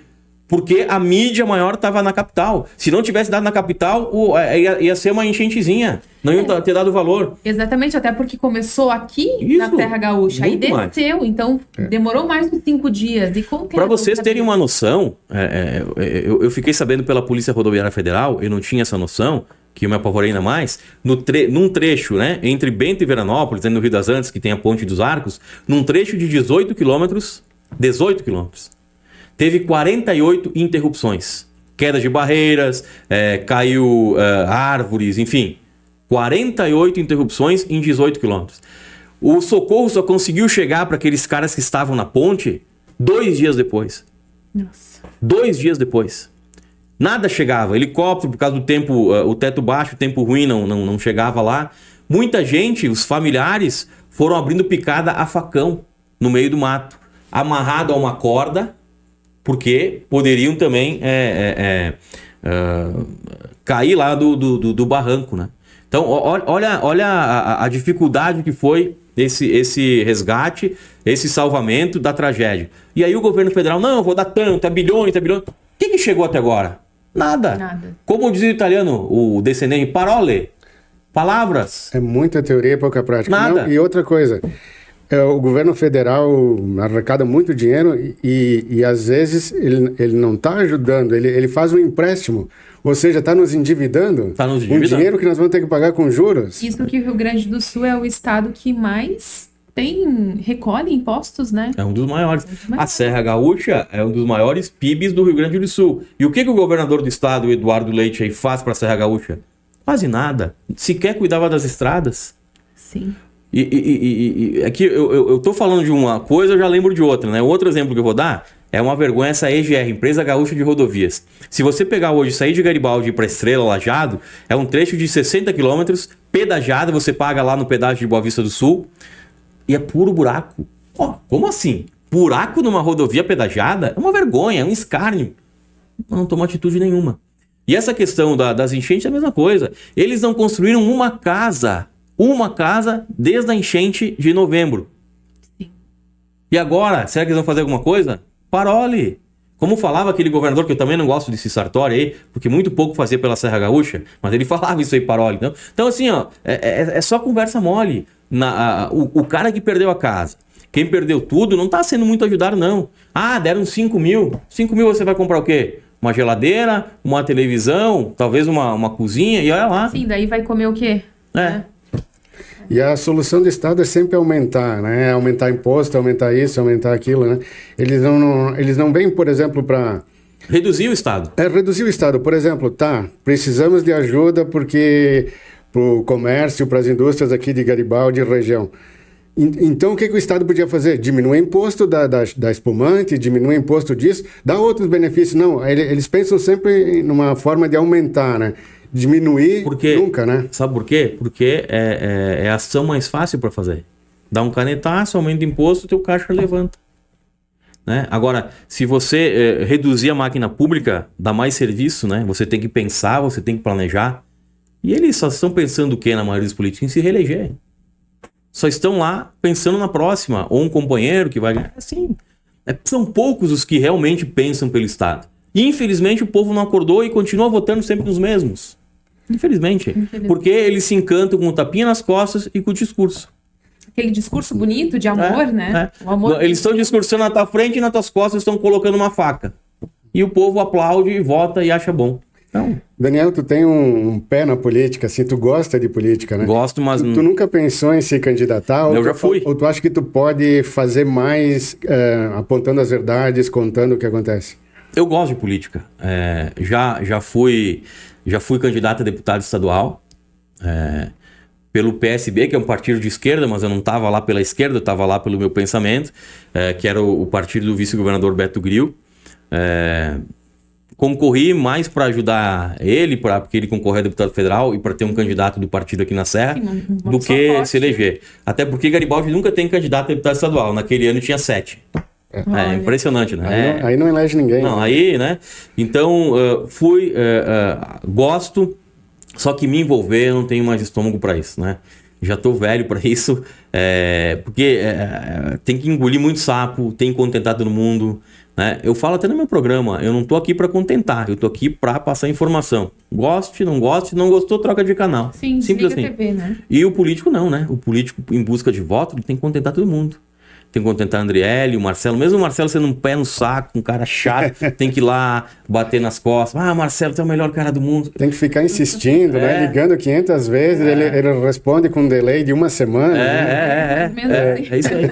E aí depois você encontra ele, tudo bem? Eu não tenho duas caras. Não consigo. Sim. Não consigo. E a política tem muito... É só isso. Na verdade, é só isso, né? Porque como é que um cara vai se eleger sem contentar a maioria? Impossível. E para contentar a maioria, você vai ter que abrir mão, muitas vezes, do seu caráter, da sua maneira de ver a vida, né? Você tem... Eu não quero fazer isso aí. Tem que ser demagogo, né? Mas a gente teve um exemplo muito recente, né? Até mesmo do Bolsonaro e do Lula. Se tu for colocar os dois, um na frente do outro, é bem diferente o discurso de um e de outro, né? As pessoas não gostam de ouvir a verdade. E aquela verdade e a forma mais firme. Qual é que foi o problema? Bom, primeiro, eu nem falo em Lula, porque, na minha opinião, um ex-presidiário. E até, por que ele foi preso? Porque roubou dinheiro público. Sim. E foi julgado em 3 instâncias. Voltou para a cena do crime. Então, não dá para dizer, ele não fez nada. Então, se não fez nada, por que devolveram aquela montoeira de dinheiro? Devolveram dinheiro. E devolveram porque roubaram, se corromperam, corrupção. Não, e falar que ele não fez nada é chamar todos os policiais federais de incompetentes. E também o TRF4, a Justiça de Primeiro Grau. Então, quer dizer, até o próprio STF que julgou ele, né? Exatamente. Então, todas as instâncias da justiça brasileira estão erradas. O certo está quem defende o Lula. Por favor, não vamos também, né? Não dá. Então, assim, a gente nem deveria falar dele. Tinha que ser um outro nome do PT. Sim. Por exemplo, eu gosto do ex-governador Olívio Dutra. É petista. Tá muito velho também, não tem concorrente. Mas, eu teria algum problema? Não. Na época que eu trabalhei lá com o vice-governador Beto Grillo, o governador era o Tarso Genro. É um estadista. Se você vê o discurso do Tarso, ele não entra em bola dividida, briga. É um cara que eu tenho simpatia. Porque trabalhou? Nem trabalhava com ele, trabalhava com o vice-governador. Mas assim, são petistas.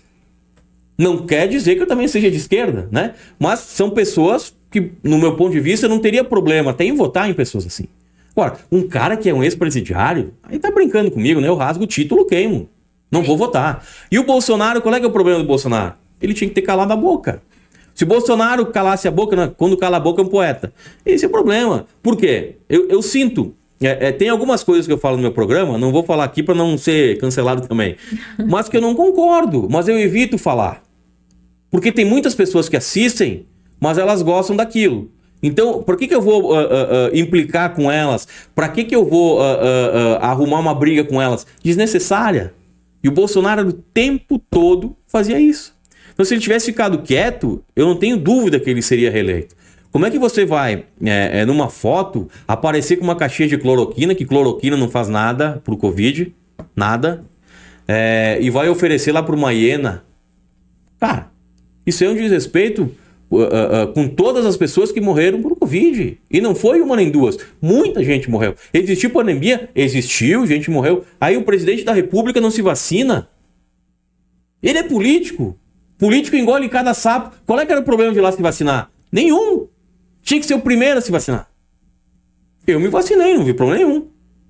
E por que ele não podia? Então, sabe? E aí como é que você vai explicar para uma pessoa que perdeu um familiar que o presidente não se vacinou e o seu familiar morreu? E o presidente está certo e você está errado? Jamais. Você vai votar contra. Então, não é só a questão da esquerda e do cara ser um ladrão. Muitas pessoas votaram no ex-presidiário devido a essas atitudes do Bolsonaro. Porque só tinha duas opções. Tava muito polarizado. Exatamente. Então, se tivesse um outro nome, sei. Agora, o que fizeram com o Bolsonaro também é absurdo, um escárnio também. Inelegível, né? Deixar ele inelegível. Bom, mas isso fizeram também com o ex-prefeito de Garibaldi, Alex Carniel. Deixaram ele inelegível por 8 anos. O que ele fez? Ele nada. A sua equipe colocou um rastreador num carro de um ex-prefeito que nem era candidato. Portanto, não é crime eleitoral. Poderia ser um crime de dano moral. Mas foi, até que conseguiram caçar. E aí lá no Tribunal Superior Eleitoral disseram o seguinte: a gente vai caçar para ele servir como exemplo. Ué, na lei no código não diz que é para punir como exemplo. Tem que punir o que está no código, o que está escrito. A lei é para isso. Então não dá para acreditar muitas vezes na justiça, né? Não dá para acreditar. Andriele está fazendo direito, eu também. E a gente vê, né? Muitas vezes eu contesto os professores lá. Professor, muitas vezes o direito é só política. A gente está fazendo política. Porque se tu contentar o desembargador lá... Isso é verdade.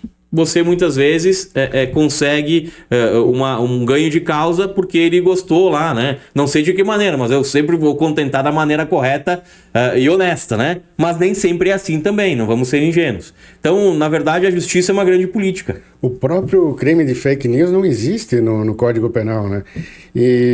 Mas eles enquadram numa outra tipificação, né? Pois é. Eles sempre dão um jeito. Esse é o mundo que a gente está vivendo. Um mundo jurídico, né? Ele não. O que vale hoje e amanhã não vale. Então é uma indecisão muito grande. Muito rápido, né? É uma insegurança jurídica total. Então tá bem complicado também essa questão. O jornalismo tá ruim porque falta profissionais e tem todos esses problemas e mazelas que eu falei. Mas o mundo jurídico também, pelo amor de Deus, né? Principalmente os autos, né? Aqui na primeira instância é o que mais funciona. Né? Sim. Até porque o juiz te conhece, ou a cidade pequena, o promotor, né? É um pouco melhor. Agora, na segunda instância para cima, meu amigo, é mais sorte e muito dinheiro. Se você não tem dinheiro, você não vai contratar bons advogados. Se você não contratar bons advogados, se tu quiser contratar, mais 1 ano, 2, aí nós estamos aí, Marcelo. Tem que cuidar o que fala, né? Porque daí vai ter um invejoso lá da OAB que vai dizer: olha aí, ó, os caras estão fazendo propaganda. Acontece. Não pode, né? Não podemos fazer. Bom, e a gente está em assuntos polêmicos, né? Deixa eu até puxar um assunto agora que me vem aqui. O que tu acha dessa PL aí do aborto, que o pessoal, acho que tu tá atento neste assunto, não sei se vocês comentaram sobre isso lá Não, a gente no Prato Limpo. No Prato Limpo a gente só debate assuntos locais, né? Tá. Então, nessas questões nacionais a gente não abordou. Agora, teria que, primeira coisa, não é político que tem que discutir o aborto. Quem tem que discutir o aborto são pessoas da área da saúde. Elas têm que, olha, um feto com tantas semanas já tem tanto tamanho e sim, já é uma vida. O político não sabe. O que eu vejo nesse grande PL do aborto é mais uma vez a questão da ideologia. É a esquerda contra a direita e tem um ingrediente maior que é o quê? O fundamentalismo religioso. Então tem alguns pastores, né? A Igreja Católica, que também é contra o aborto. Agora, no meu ponto de vista, do jeito que a legislação está, não está errada. Como é que uma mulher que foi estuprada, uma menina que foi estuprada, não vai poder fazer um aborto? Sim. Como é que ela vai conviver, né, com esse filho? É bem complicado. Eles ainda querem criminalizar essa criança, essa adolescente, essa mulher, né? É um absurdo. Eu acho um absurdo também. Eu acho que não vai passar. Né? Eu acho que não vai passar. Tá um assunto bastante polêmico. Mas eu acho que a Câmara, ao invés... Já existe a legislação do aborto, né? Sim. No Código Penal brasileiro já tem. Não precisa mudar. É uma das poucas coisas que funcionam, inclusive, no Código Penal, né? Esses crimes aí. A punição por esse tipo de crime. Então, não precisa polemizar. Tem um outro fundo, talvez, que político tem muito disso, né? Por trás tem uma outra coisa. Eles estão mostrando força para a esquerda, eles estão querendo se mobilizar... Né? Mas é uma bobagem tão grande, não era? Tem muitas coisas mais importantes para se preocupar do que isso, porque já existe essa legislação. Mas como tu comentou, tá envolvido ali religião e política, né? É complicado essa situação. E o Brasil é um dos países que mais leis tem. Agora, quantas funcionam? Pixe. Poucas. Pega a lei de trânsito. O que funciona na lei de trânsito? Nada. Qual é a punição para a lei de trânsito? Muito pouca. Né? Se você, por exemplo, perder a carteira de motorista pelo número de pontos, você não perde a carteira de motorista. Só perde a carteira de motorista se for muito relapso. Por quê? Porque hoje é 40 pontos, se não me engano, a carteira de motorista para você perder. Aí, você, ao invés de entregar a carteira de motorista, você vai lá e vai recorrer. Aí, enquanto você estiver recorrendo, que também os órgãos que fazem esse julgamento são lentos, demoram mais de um ano, né? Ou demora 6 meses, aí você recorre de novo, já passou um ano. Nesse um ano, o que acontece? Os seus pontos caducam e você pode ter mais 40. Então você, enquanto recorre, não entrega a carteira e recorre esses pontos, vai levar tanto tempo que vai caducar. Aí você vai estar com os pontos normais. Olha que absurdo que é essa burocracia. E essa demora em julgar. Por isso que as pessoas não seguem a regra, né? Porque não vai ter nenhuma punição, assim. Então, beneficia muito para um lado e para outro. Quem não. entende de lei, não vai entregar a carteira. Pega um advogado, protela. Sim. Só que a maioria da população não entende. De certa maneira é bom para os profissionais do direito e também para que a lei seja cumprida. Mas, no total, na sua totalidade, ela não é cumprida. E se você tem dinheiro, então... A lei, infelizmente, no Brasil é para pobre, preto e prostituta. Vamos falar a verdade. Não adianta a gente se enganar. Se você tiver dinheiro, você sempre dá um jeito. Vai ser preso 30 dias no máximo. O pessoal das empreiteiras lá, da Odebrecht e companhia, caducou... foram liberados. Foram liberados. Foram anulados. Anulados. Absurdo. Devolveram dinheiro. Dinheiro. Bilhões, né? Foram bilhões devolvidos, os caras são aí. Que insegurança jurídica é essa? O que se decidiu lá 5, 6, 7 anos atrás, hoje não vale. Para aí. A tua educação hoje é uma, amanhã é outra? É. Né? Algumas coisas que hoje são importantes lá atrás. Claro que o mundo muda. A modernidade chega. A gente tem que se adaptar. Mas tem princípios e valores que não mudam. Na justiça muda. Tu é um otimista em relação ao Brasil? Tu acha que vai demorar muito para mudar? Porque na Argentina, para falar a verdade, na Argentina eu não tinha esperança nenhuma que a Argentina pudesse dar uma reviravolta. E elegeram o Milei, um cara fora do sistema e fora da curva que surgiu e está diminuindo o Estado lá. Aqui tu acha que falta surgir um nome assim ou não é uma pessoa que vai mudar? O Brasil não tem jeito, o Brasil não vai mudar. O Bolsonaro foi a mesma coisa que o Milei. O Milei talvez não consiga nem se reeleger. Volta e meia, alguns anos, Collor foi assim, o caçador de Marajás. O que é o caçador de Marajás? Era tanto quanto corrupto. Aliás, é impressionante, né? Ele já... Todos os processos dele no STF já estão em fase de execução. E ele deveria estar preso. Ele não está preso. E ele vai... na posse, lá no STF. Ele foi na posse do presidente do STF. O cara, sabe? Isso é um escárnio, né? Isso é um absurdo. É um absurdo. Então, no Brasil não vai mudar. Né? Como diz o gaúcho, entra Juca, sai Manduca. É sempre os mesmos. Não vai mudar. Porque o cara que vai querer, o cara que tá entrando, vai querer, no primeiro momento, ajudar todo mundo. Não, ele quer se dar bem. A maioria quer se dar bem. Ou auxiliar o seu grupo. Aí ele vai entrar, vai fazer para os seus. O outro vai fazer para os seus. E é um país muito grande, é um país continental. Não vai mudar. Ah, tu não tem esperança? Nenhuma. Enquanto a gente não tiver, se esse país, essa republiqueta de bananas... O Brasil é uma republiqueta de bananas, infelizmente. Enquanto nós não tiver mais educação, não tiver mais visão de futuro, né? E tudo começa pela educação. A gente não, olha as escolas. Qual político que dá valor para as escolas? Leonel Brizola deu? Leonel Brizola deu.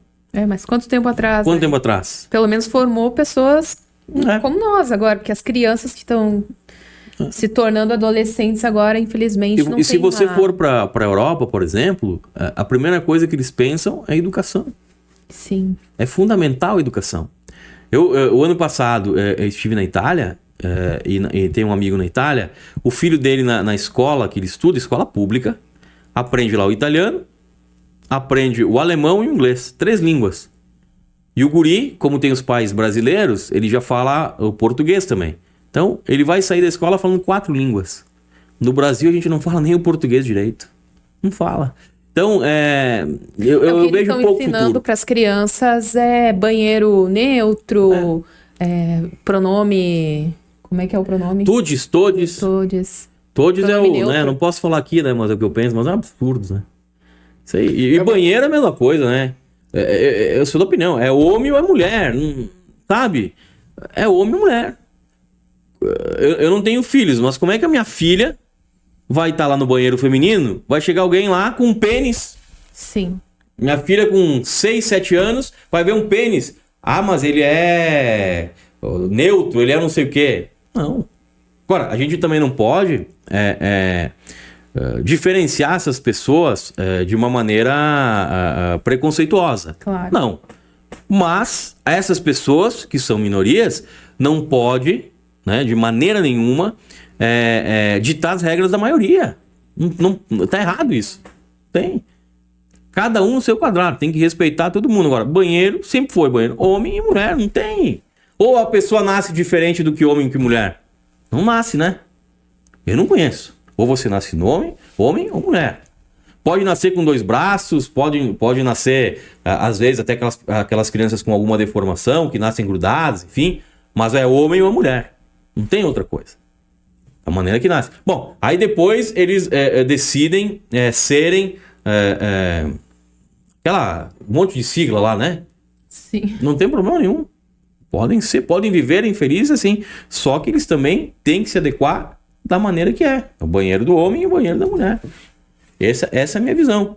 Eu tenho muito conhecido, né? Tem muito enrustido também, né? Tem muito enrustido. Mas tenho muito conhecido homossexual em Garibaldi. São grandes pessoas, pessoas trabalhadoras. Mas eles não são aquelas pessoas que gostam de ser espalhafatosos, querem aparecer. Eles são a deles. Né? Então... Grandes músicos da história que a gente curte, que a gente gosta, o Freddie Mercury, o Cazuza, Elton John, tudo, são talentosos, mas não ficaram fazendo apologia da opção sexual deles, né? Eles tinham talento e trabalhavam com competência. Aí eles alegam que se não fizerem essa coisa espalhafatosa, eles não são ouvidos, ou eles não são valorizados. É muito questionável isso, né? Muito questionável isso. É que assim, eles ficam... Não digo só eles, mas se unindo com o Estado, que é lógico que é esquerdista, eles focam muito nisso e não focam no que realmente importa. Enquanto eles estão focando nisso, estão roubando por outro lado, né? É bem complicado isso. Eu acho que também a gente teria muitas coisas mais de se preocupar do que questão do banheiro, né? Sim. Muita coisa. Por exemplo, né, os próprios homossexuais e travestis que morrem, que são assassinados, vítimas de violência. Acho que isso é muito pior e que se deveria valorizar muito mais essa questão do que parte da segurança deles. do que o banheiro claro. Masculino e feminino. Né? Então, os assuntos também que estão sendo colocados em pautas estão equivocados. Né? O principal assunto seria essa questão da violência, não esse, né? Mas, depender do governo, eles se manifestam de acordo com o que dá maior repercussão. Quer dizer, fazendo um resumo de tudo isso, que a gente pode perceber, muito mais estão querendo aparecer do que resolver o próprio problema. Daniel, falando em Itália, tu já foi mais de uma vez lá, tu pôde fazer essa comparação da Europa com o Brasil, as diferenças, e tu tem parcerias lá, né? Tu tem a Conexão Itália, né? Tu manda tua programação para lá, passa programas da Itália aqui, como é que é essa parceria? A gente tem uma parceria com a TV Veneto Globe. Essa Veneto Globe, ela está com a sede na cidade de Conegliano, na Itália, fica próximo a Veneza, né? E é a cidade que tem o Gemelagem, que é um tratado de amizade, cidade irmã com Garibaldi.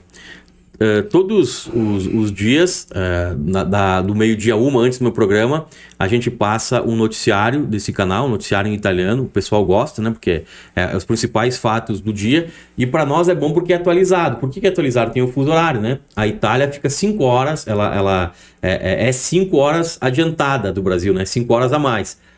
Se aqui é meio-dia, lá é 5 horas da tarde.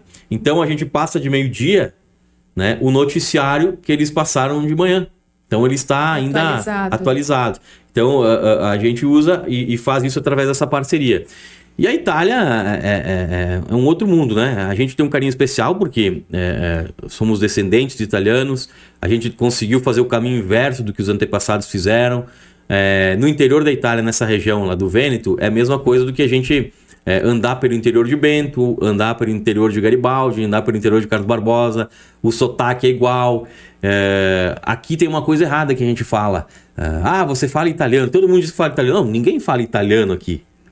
Aqueles que estudam. É o dialeto. É o dialeto vêneto, principalmente o vêneto. Lá em Carlos Barbosa eles falam o dialeto bergamasco, né? Tem o Piero Todo, que era meu bisavô, e do Bergamo. Ele fala, a minha avó ainda hoje fala o dialeto bergamasco, que é uma outra região, que é lá da Lombardia, né? A cidade de Bergamo. Não é do Vêneto. Mas fala o dialeto, não é o italiano. Então tá errado a gente falar, lá na Serra falam italiano. Não, falam o dialeto. E o dialeto vêneto, só nós temos aqui. Eles já quase se perderam, até os mais antigos. Então, quando chega lá e a gente fala o dialeto vêneto, porque a gente não sabe falar italiano, muitas vezes eles... Adesso, e agora? E adesso. Eles se emocionam. Aconteceu comigo no aeroporto de Veneza. Eu estava lá no aeroporto de Veneza e perderam a minha mala. E aí, primeiro eu fiquei pensando, como é que eu vou falar mala em italiano? Google, né? Google. Só que lá dentro do aeroporto não tinha sinal. Não tinha sinal. E aí? Aí eu lembrei que a minha avó não fala mala. Minha avó tem 88 anos, a minha avó fala valigia. Lídia? Valigia. Valídia. E é mala em italiano. Porque algumas palavras do dialeto é também a mesma utilizada na expressão da língua italiana. Na palavra, é a palavra italiana. Então eu cheguei lá no cara, falei que tinha perdido a valija. Daí ele perguntou de onde é que eu era. Eu disse, eu sou do Brasil. Mas do Brasil aonde? Eu sou do Rio Grande do Sul. Daí eu já na hora, onde tem 90% de descendente italiano. Então tu é um dos nossos. Ele falou, mas olha, tu fala o dialeto, mas fala bem. E aí ele começou a chorar, por quê? Porque ele lembrava que o avô dele falava assim. Nós somos os italianos de 150 anos atrás, que paramos no tempo. E aí aconteceu uma outra coisa, que eu tive que preencher os papéis, né, que eles tinham extraviado a mala. De repente esse italiano aparece com mais 6 italianos. Era uma cabine fechada, né, do aeroporto ali, aonde você pega a bagagem, toda envidraçada. E aí, eu tava do outro lado do vidro, logicamente. Aí eles apareceram com 6 lá. Aí o italiano assim, guarda, quello ragazzo parla italiano, parla dialeto. Eu fiquei quieto, olhei, até eu me assustei porque era muita gente. E eu fiquei olhando pra eles e ele olhou pra mim, parla. Eu disse, mas eu tô aqui não pra falar, eu tô aqui pra resolver o problema da mala. Não, mas fala. Então eu falava e todo mundo assim, eu cheguei em Veneza nessa questão, virei atração, porque eles querem o dialeto vêneto. Quando a gente viaja lá por Conegliano, que é a cidade irmã de Garibaldi, ou mesmo Folina. Folina é onde veio meus antepassados, a família Carniel veio de Folina. Por isso até o nome do vinho lá, o Benedetto, né? O Benedetto Carniel também veio de Folina. Tá exportando pra lá já ou não? Não, porque o imposto é muito alto ainda. Mas a gente já pensou nisso também. Lá, o dialeto vêneto, que tem mais gente idosa, é entendido e compreendido muito fácil. É da época deles, né? Eu fui nessa última viagem também para Firenze, Florença. E no hotel também. Eu comecei a falar, porque é o que eu sei, né? Não sei falar outra coisa. O dialeto vêneto, daí ela perguntou, mas tu é da onde? Do Brasil. Mas como do Brasil? Tu fala como os vêneto? Porque lá na Florença, Firenze não é no Vêneto, né? Lá já é outra província. Lá é a província da Toscana. É o norte da Itália. Tudo norte da Itália. Então na Toscana ele já tem... É como aqui, né? Se a gente tá em Garibaldi falar uma coisa, se tá em Porto Alegre tem um sotaque, lá em Passo Fundo é outro, lá em Pelotas é outro, né? E lá na Itália é a mesma coisa. Ou como a gente viajar pro Nordeste, São Paulo, Rio de Janeiro, né? São culturas diferentes, regiões diferentes. Cada região tem sua cultura, maneira de falar. E lá na Itália também.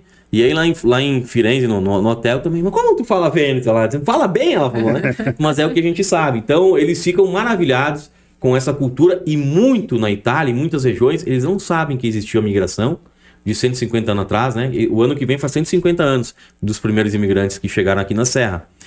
E muita gente não sabe. Eu acho que o governo italiano, claro que isso vai de um trabalho do governo brasileiro também, deveria mostrar nos livros lá, porque lá eles estudam, diferente daqui, deveria mostrar mais que houve uma migração italiana. Nós somos conhecidos aqui como o Vêneto tem 7 províncias, né? Nós somos a 8ª província do Vêneto, pela quantidade de descendentes italianos que tem aqui no Rio Grande do Sul. Então, falta um intercâmbio maior, não tem tanto intercâmbio, é isso que eu percebo. E nós valorizamos muito a cultura italiana. Eles não valorizam a nossa, até por não conhecer, né? Um dos sonhos que eu tinha era ir para a Itália. E quando você chega lá, é impressionante, né? O coração realmente bate mais forte, você se arrepia quando começa a ver, começa a lembrar o passado. Eu tava lá, a primeira vez que eu fui para Veneza, eu ficava pensando, o meu antepassado, né? Porque ele é o bisavô do meu avô, então meu tataravô. O Benedetto já imaginou como é que ele saiu daqui? Eu vim de avião, 12 horas, eu tô aqui. Ele ficou 30 dias dentro de um navio. Nesse navio passava fome, frio, e quando morriam jogava no mar. Então, olha as dificuldades que ele passou, né? Eu tava lá pensando, e aí fui pegar uma água para tomar. Qual é que era o nome da água? Que é uma água muito conhecida lá na Itália, na região do Vêneto. O nome da água é San Benedetto. Cara, eu tava lembrando dele, né? Pode ser que não tem nada a ver, né? Eu tenho algumas coisas que eu acredito, né? Tem gente que não acredita. Eu acredito em Deus. Eu sou católico, não praticante, mas acredito em Deus, né? Rezo, enfim, eu tenho essa cultura em mim, né? E tem gente que não acredita, né? Isso é tudo bobagem. Mas eu tava pensando, né, no Benedetto, da dificuldade, vou pegar uma água, quando eu olho o nome da água, San Benedetto, sabe? Pode ser coincidência, pra mim não foi. Nada é por acaso. Sabe? Pra mim não foi. Então, eu acho que todo mundo aqui, nós, descendentes de italiano, tem que ir pra Itália. Não é nenhum absurdo, dá pra parcelar em 10 vezes, dá pra meter o cartãozinho ali. Eu acho que tem que ir, sabe? Porque é muito valioso, a experiência que você adquire lá é fantástica mesmo. Qual os teus planos pro futuro aí pra Décio TV? Tu tá contratando, falta programação, falta mão de obra de pessoas que façam programas locais, tem espaço para novidades aí? O que tu imagina, assim? Olha, se continuar como é que tá, vai fechar, né? Porque não tem mão de obra, né? Infelizmente não tem mão de obra. Mas o que eu almejo para a Décio TV? Gostaria muito, é muito difícil, né? Eu diria que é quase impossível, mas a gente pode almejar. É se tornar uma TV aberta, né? Embora uma pequena TV, uma TV aberta, para que mais pessoas pudessem assistir como assistem os outros canais. E crescer, né? A gente nunca pode parar de crescer, tentar de alguma maneira buscar novos profissionais, se não tem, formar, né? Eu vou insistir para a UX, por exemplo, por que não colocam aqui no campo de Bento Gonçalves um curso de jornalismo, né? Tem em Caxias. Vamos fazer? Não sei, vale a pena? Vai ter candidatos? Também não sei. Né? Talvez seja muito custoso para eles fazerem, mas é uma coisa que a gente tem que tentar se unir com outros veículos de comunicação, porque essa falta de profissionais no mercado não atinge só a Décio, atinge também os outros veículos. Isso está cada dia mais.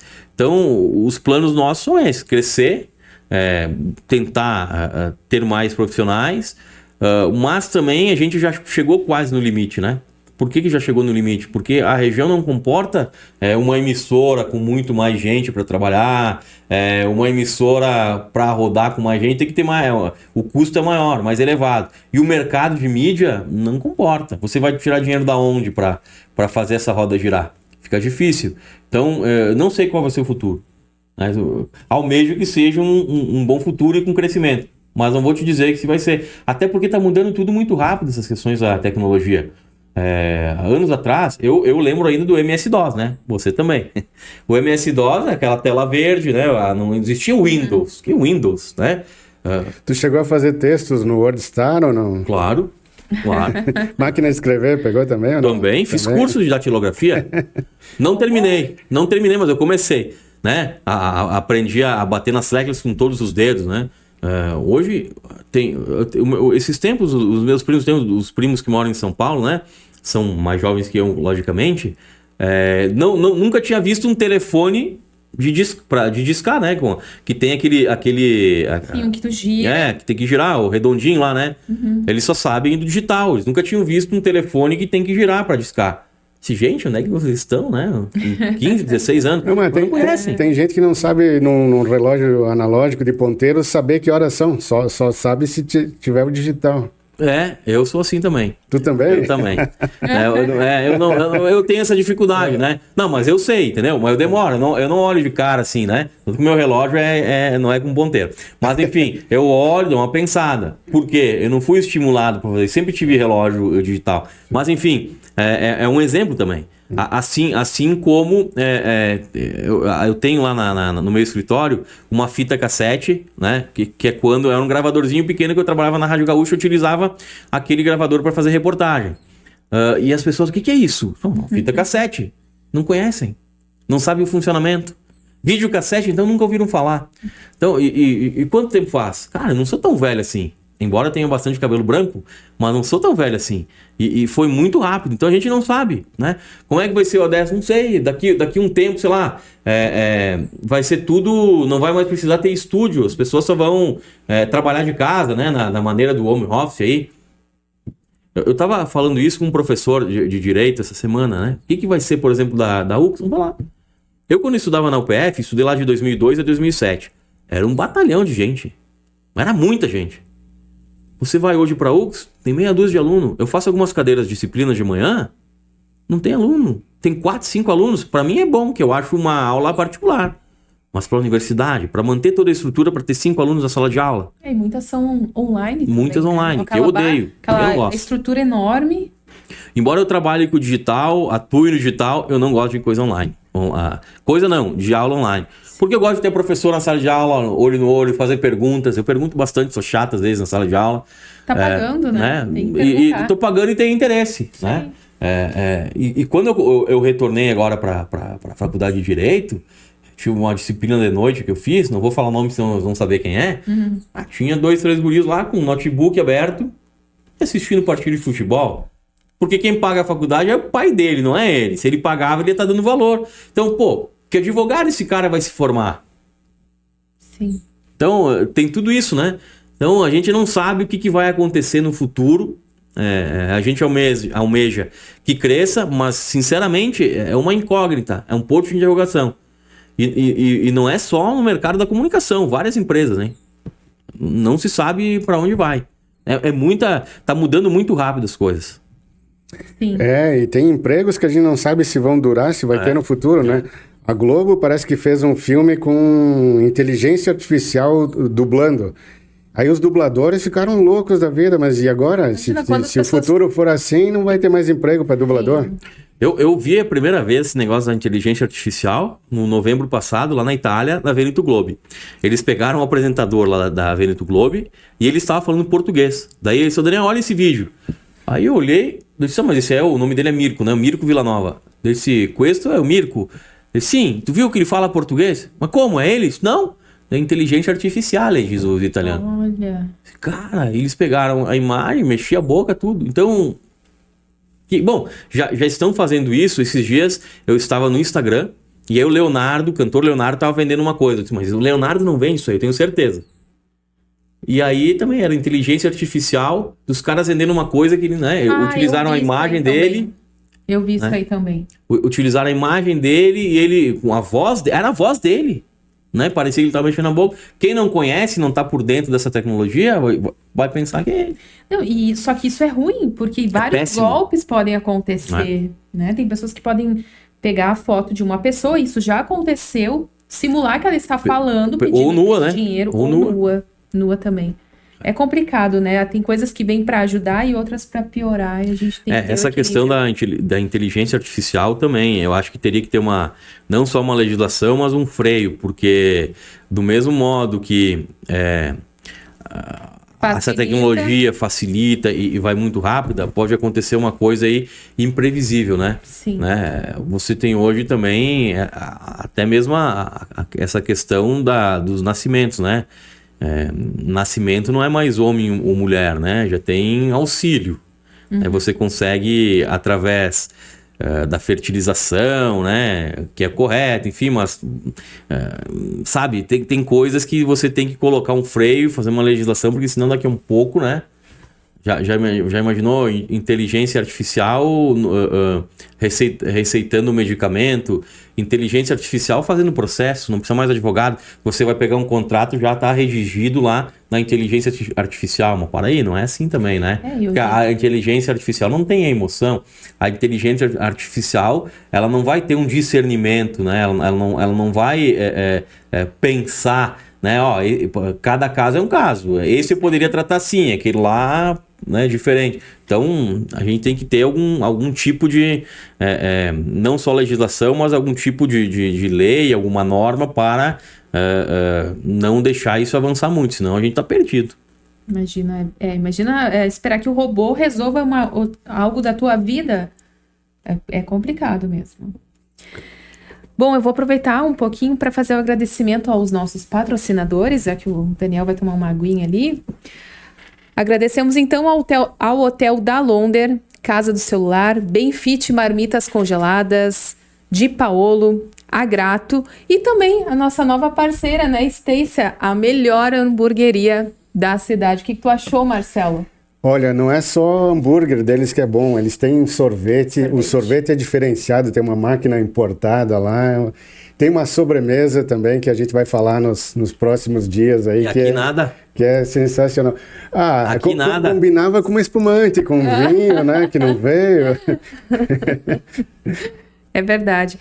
E sem falar que eles têm um robozinho, né, que eles entregam, o lanche, ele chega assim na tua mesa com um robô. É um robô que te leva o lanche, assim. Muito bom. Bem interessante. Podemos sair daqui e ir lá, né, Marcelo? Pois é, podemos prestigiar nosso apoiador. Né? Com certeza. Muito bem. Daniel, tu é o CEO, o magnata aí das comunicações na Serra Gaúcha, da grande, como é que é? Difusione... Comunicação. Difusione e Comunicação. Daí ela engloba o portal de notícias, a TV Adesso, que também dentro da TV Adesso tem vários programas, tem... Queria que tu fizesse explicasse ali, resumisse o que é o Grupo Difusione, o que é o Portal Adesso, o que é a TV, e reforça para as pessoas que não são de Garibaldi acessarem. Como é que as pessoas encontram as notícias do Portal Adesso? Primeiro que eu não sou magnata, né, Marcelo? Se eu fosse, eu ia estar muito maior o negócio, né? Querendo sobreviver disso aí.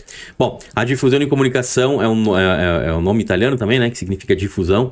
Difusione, ela tem o portal de notícias Adesso, que é um jornal online para as pessoas entenderem, né? Um jornal online. Desde 2014, é o primeiro da Serra Gaúcha. Tem o canal de TV Adesso TV, que é um canal de TV a cabo. Para você assistir, você baixa o aplicativo na TV LG ou em qualquer outra TV. Tem aquele sistema Roku agora também. Tem o sistema Android, você pode baixar no celular. Pode baixar no iPad. No Facebook dá para ver ao vivo? No Facebook também. Alguns programas são transmitidos ao vivo no Facebook. Né? No Instagram também. Mas os programas locais. Mas a maioria da programação não está no Facebook, né? Até porque a gente ia tomar bloqueio aí, tem direito autoral, enfim. Então, para assistir ou assinando uma operadora de TV a cabo, ou baixando esse aplicativo nas TVs LG ou no Android, enfim. Tem aquelas caixinhas, não pode falar porque é pirata. Todo mundo tem. Então, acho que daquelas caixinhas também dá pra baixar. Eu não tenho, não sei como é que funciona, mas deve dar também, porque lá eles baixam até, né, o que não deve. Né? Então, lá é fácil assistir. Ou também pode assistir através do nosso site, né? Tem o site da Adesso TV, o site do Portal Adesso, 24 horas por dia, você pode ver aí. E ainda a gente tem uma web rádio, né? A Web Rádio Uno, que também, para sintonizar o Web Rádio Uno, tem que ir lá no Portal Adesso, clicar lá no Portal Adesso, tem a Rádio Uno, que é uma programação parecida com a Rádio Antena 1, é música boa, né? Música de qualidade, e é 24 horas por dia. Então, é uma música mais ambiente. É essas três coisas que a gente tem na Difusione e Comunicação. Show! Muito bem. Bom, tem uma pergunta final, que a gente sempre deixa os nossos convidados, né? Daniel, digamos que existisse um outro universo paralelo a esse, né? Que vai muito de encontro com o nome do nosso podcast. Se você tivesse o poder de mudar alguma coisa ou alguém lá neste outro universo, o que você mudaria? O que eu mudaria? Pergunta difícil, né? Olha, eu mudaria, eu faria um mundo melhor na questão da violência, principalmente. Na questão da felicidade das pessoas, né? Todo mundo ser tratado igual, da mesma maneira, né? Essa questão que o dinheiro pode tudo, o dinheiro compra tudo, não ia ter, entendeu? Todo mundo ia ser tratado da mesma maneira, né? E ter educação de qualidade, porque é impossível a pessoa dizer, eu sou feliz, mas viver feliz no mundo que a gente vive, com essa violência, você não consegue caminhar na rua sem olhar para os lados de medo de assalto. Até aqui na Serra Gaúcha, que não era assim, né? Quando eu nasci e quando eu era criança também, né? A gente voltava da escola tranquilo, sem problema nenhum, sozinho. As crianças andavam sozinhas na rua. Podia jogar bola na rua de noite, não acontecia nada, né? Então, não tem como ser feliz no meio da violência. Eu acho que é impossível. Essa diferenciação também tem com as classes sociais, né? O cara que tem dinheiro tem acesso às melhores coisas, quem não tem. E isso na Europa já é diferente, né? Porque até eu perguntei lá Qual é a diferença entre uma profissão, um engenheiro ou o cara que varre a rua? Daí o cara vai dizer o seguinte, bom, ele é engenheiro, eu varro a rua. Mas ele ganha a mesma coisa. Mas como é que ele ganha a mesma coisa? Daí o cara me respondeu assim, os dois precisam comer. Então, essa disparidade que nós temos aqui no Brasil, se fosse num outro universo, eu acho que não deveria ter. Né? E o que eu mudaria basicamente é essa questão da violência e todo mundo ser tratado igual. Muito bom. Daniel, então, muito obrigada pela tua participação. Sucesso em todos os âmbitos da tua vida. Quero agradecer, então, a Andriele pelo convite de estar aqui. É o primeiro podcast que eu estou participando. Já me deu a ideia para fazer um também, né? Não para concorrer, né? Mas aqui Garibaldi e Carlos Barbosa não tem podcast. Se quiser nos convidar, a gente já está se oferecendo. Com certeza. Quem sabe a gente fazer o primeiro lá também. E agradecer também ao Marcelo, né? O Marcelo Carvalho, que sempre eu e a equipe do ADES sempre nos deu uma mão muito grande. Lá no começo do ADES foi o Marcelo que nos dava uma mão lá, gravando, filmando, não cobrando, né, Marcelo, né? Às vezes pagava, mas demorava para vir, né? Mas eu acho que arrependido tu não tá, né? Viu que aquela semente lá germinou e graças a Deus já tá durando, né? Já faz uma década. Então eu quero agradecer e agradecer também pelo convite e desejar sucesso para vocês. Que é muito bacana, a gente também reproduz, né, exibe aqui o Multiverso Podcast lá na grade de programação da ADES TV e que venham cada vez mais programas e que mais pessoas possam assistir e que venham aqui para mostrar seus pontos de vista, as suas visões, né, para debater diversos assuntos. Parabéns a vocês dois e obrigado pelo convite. Nós que agradecemos, muito obrigado. E o pessoal de Garibaldi está convidado a vir no nosso podcast, né? Se tu tiver sugestões de nomes aí também... Serão bem-vindos. Serão bem-vindos.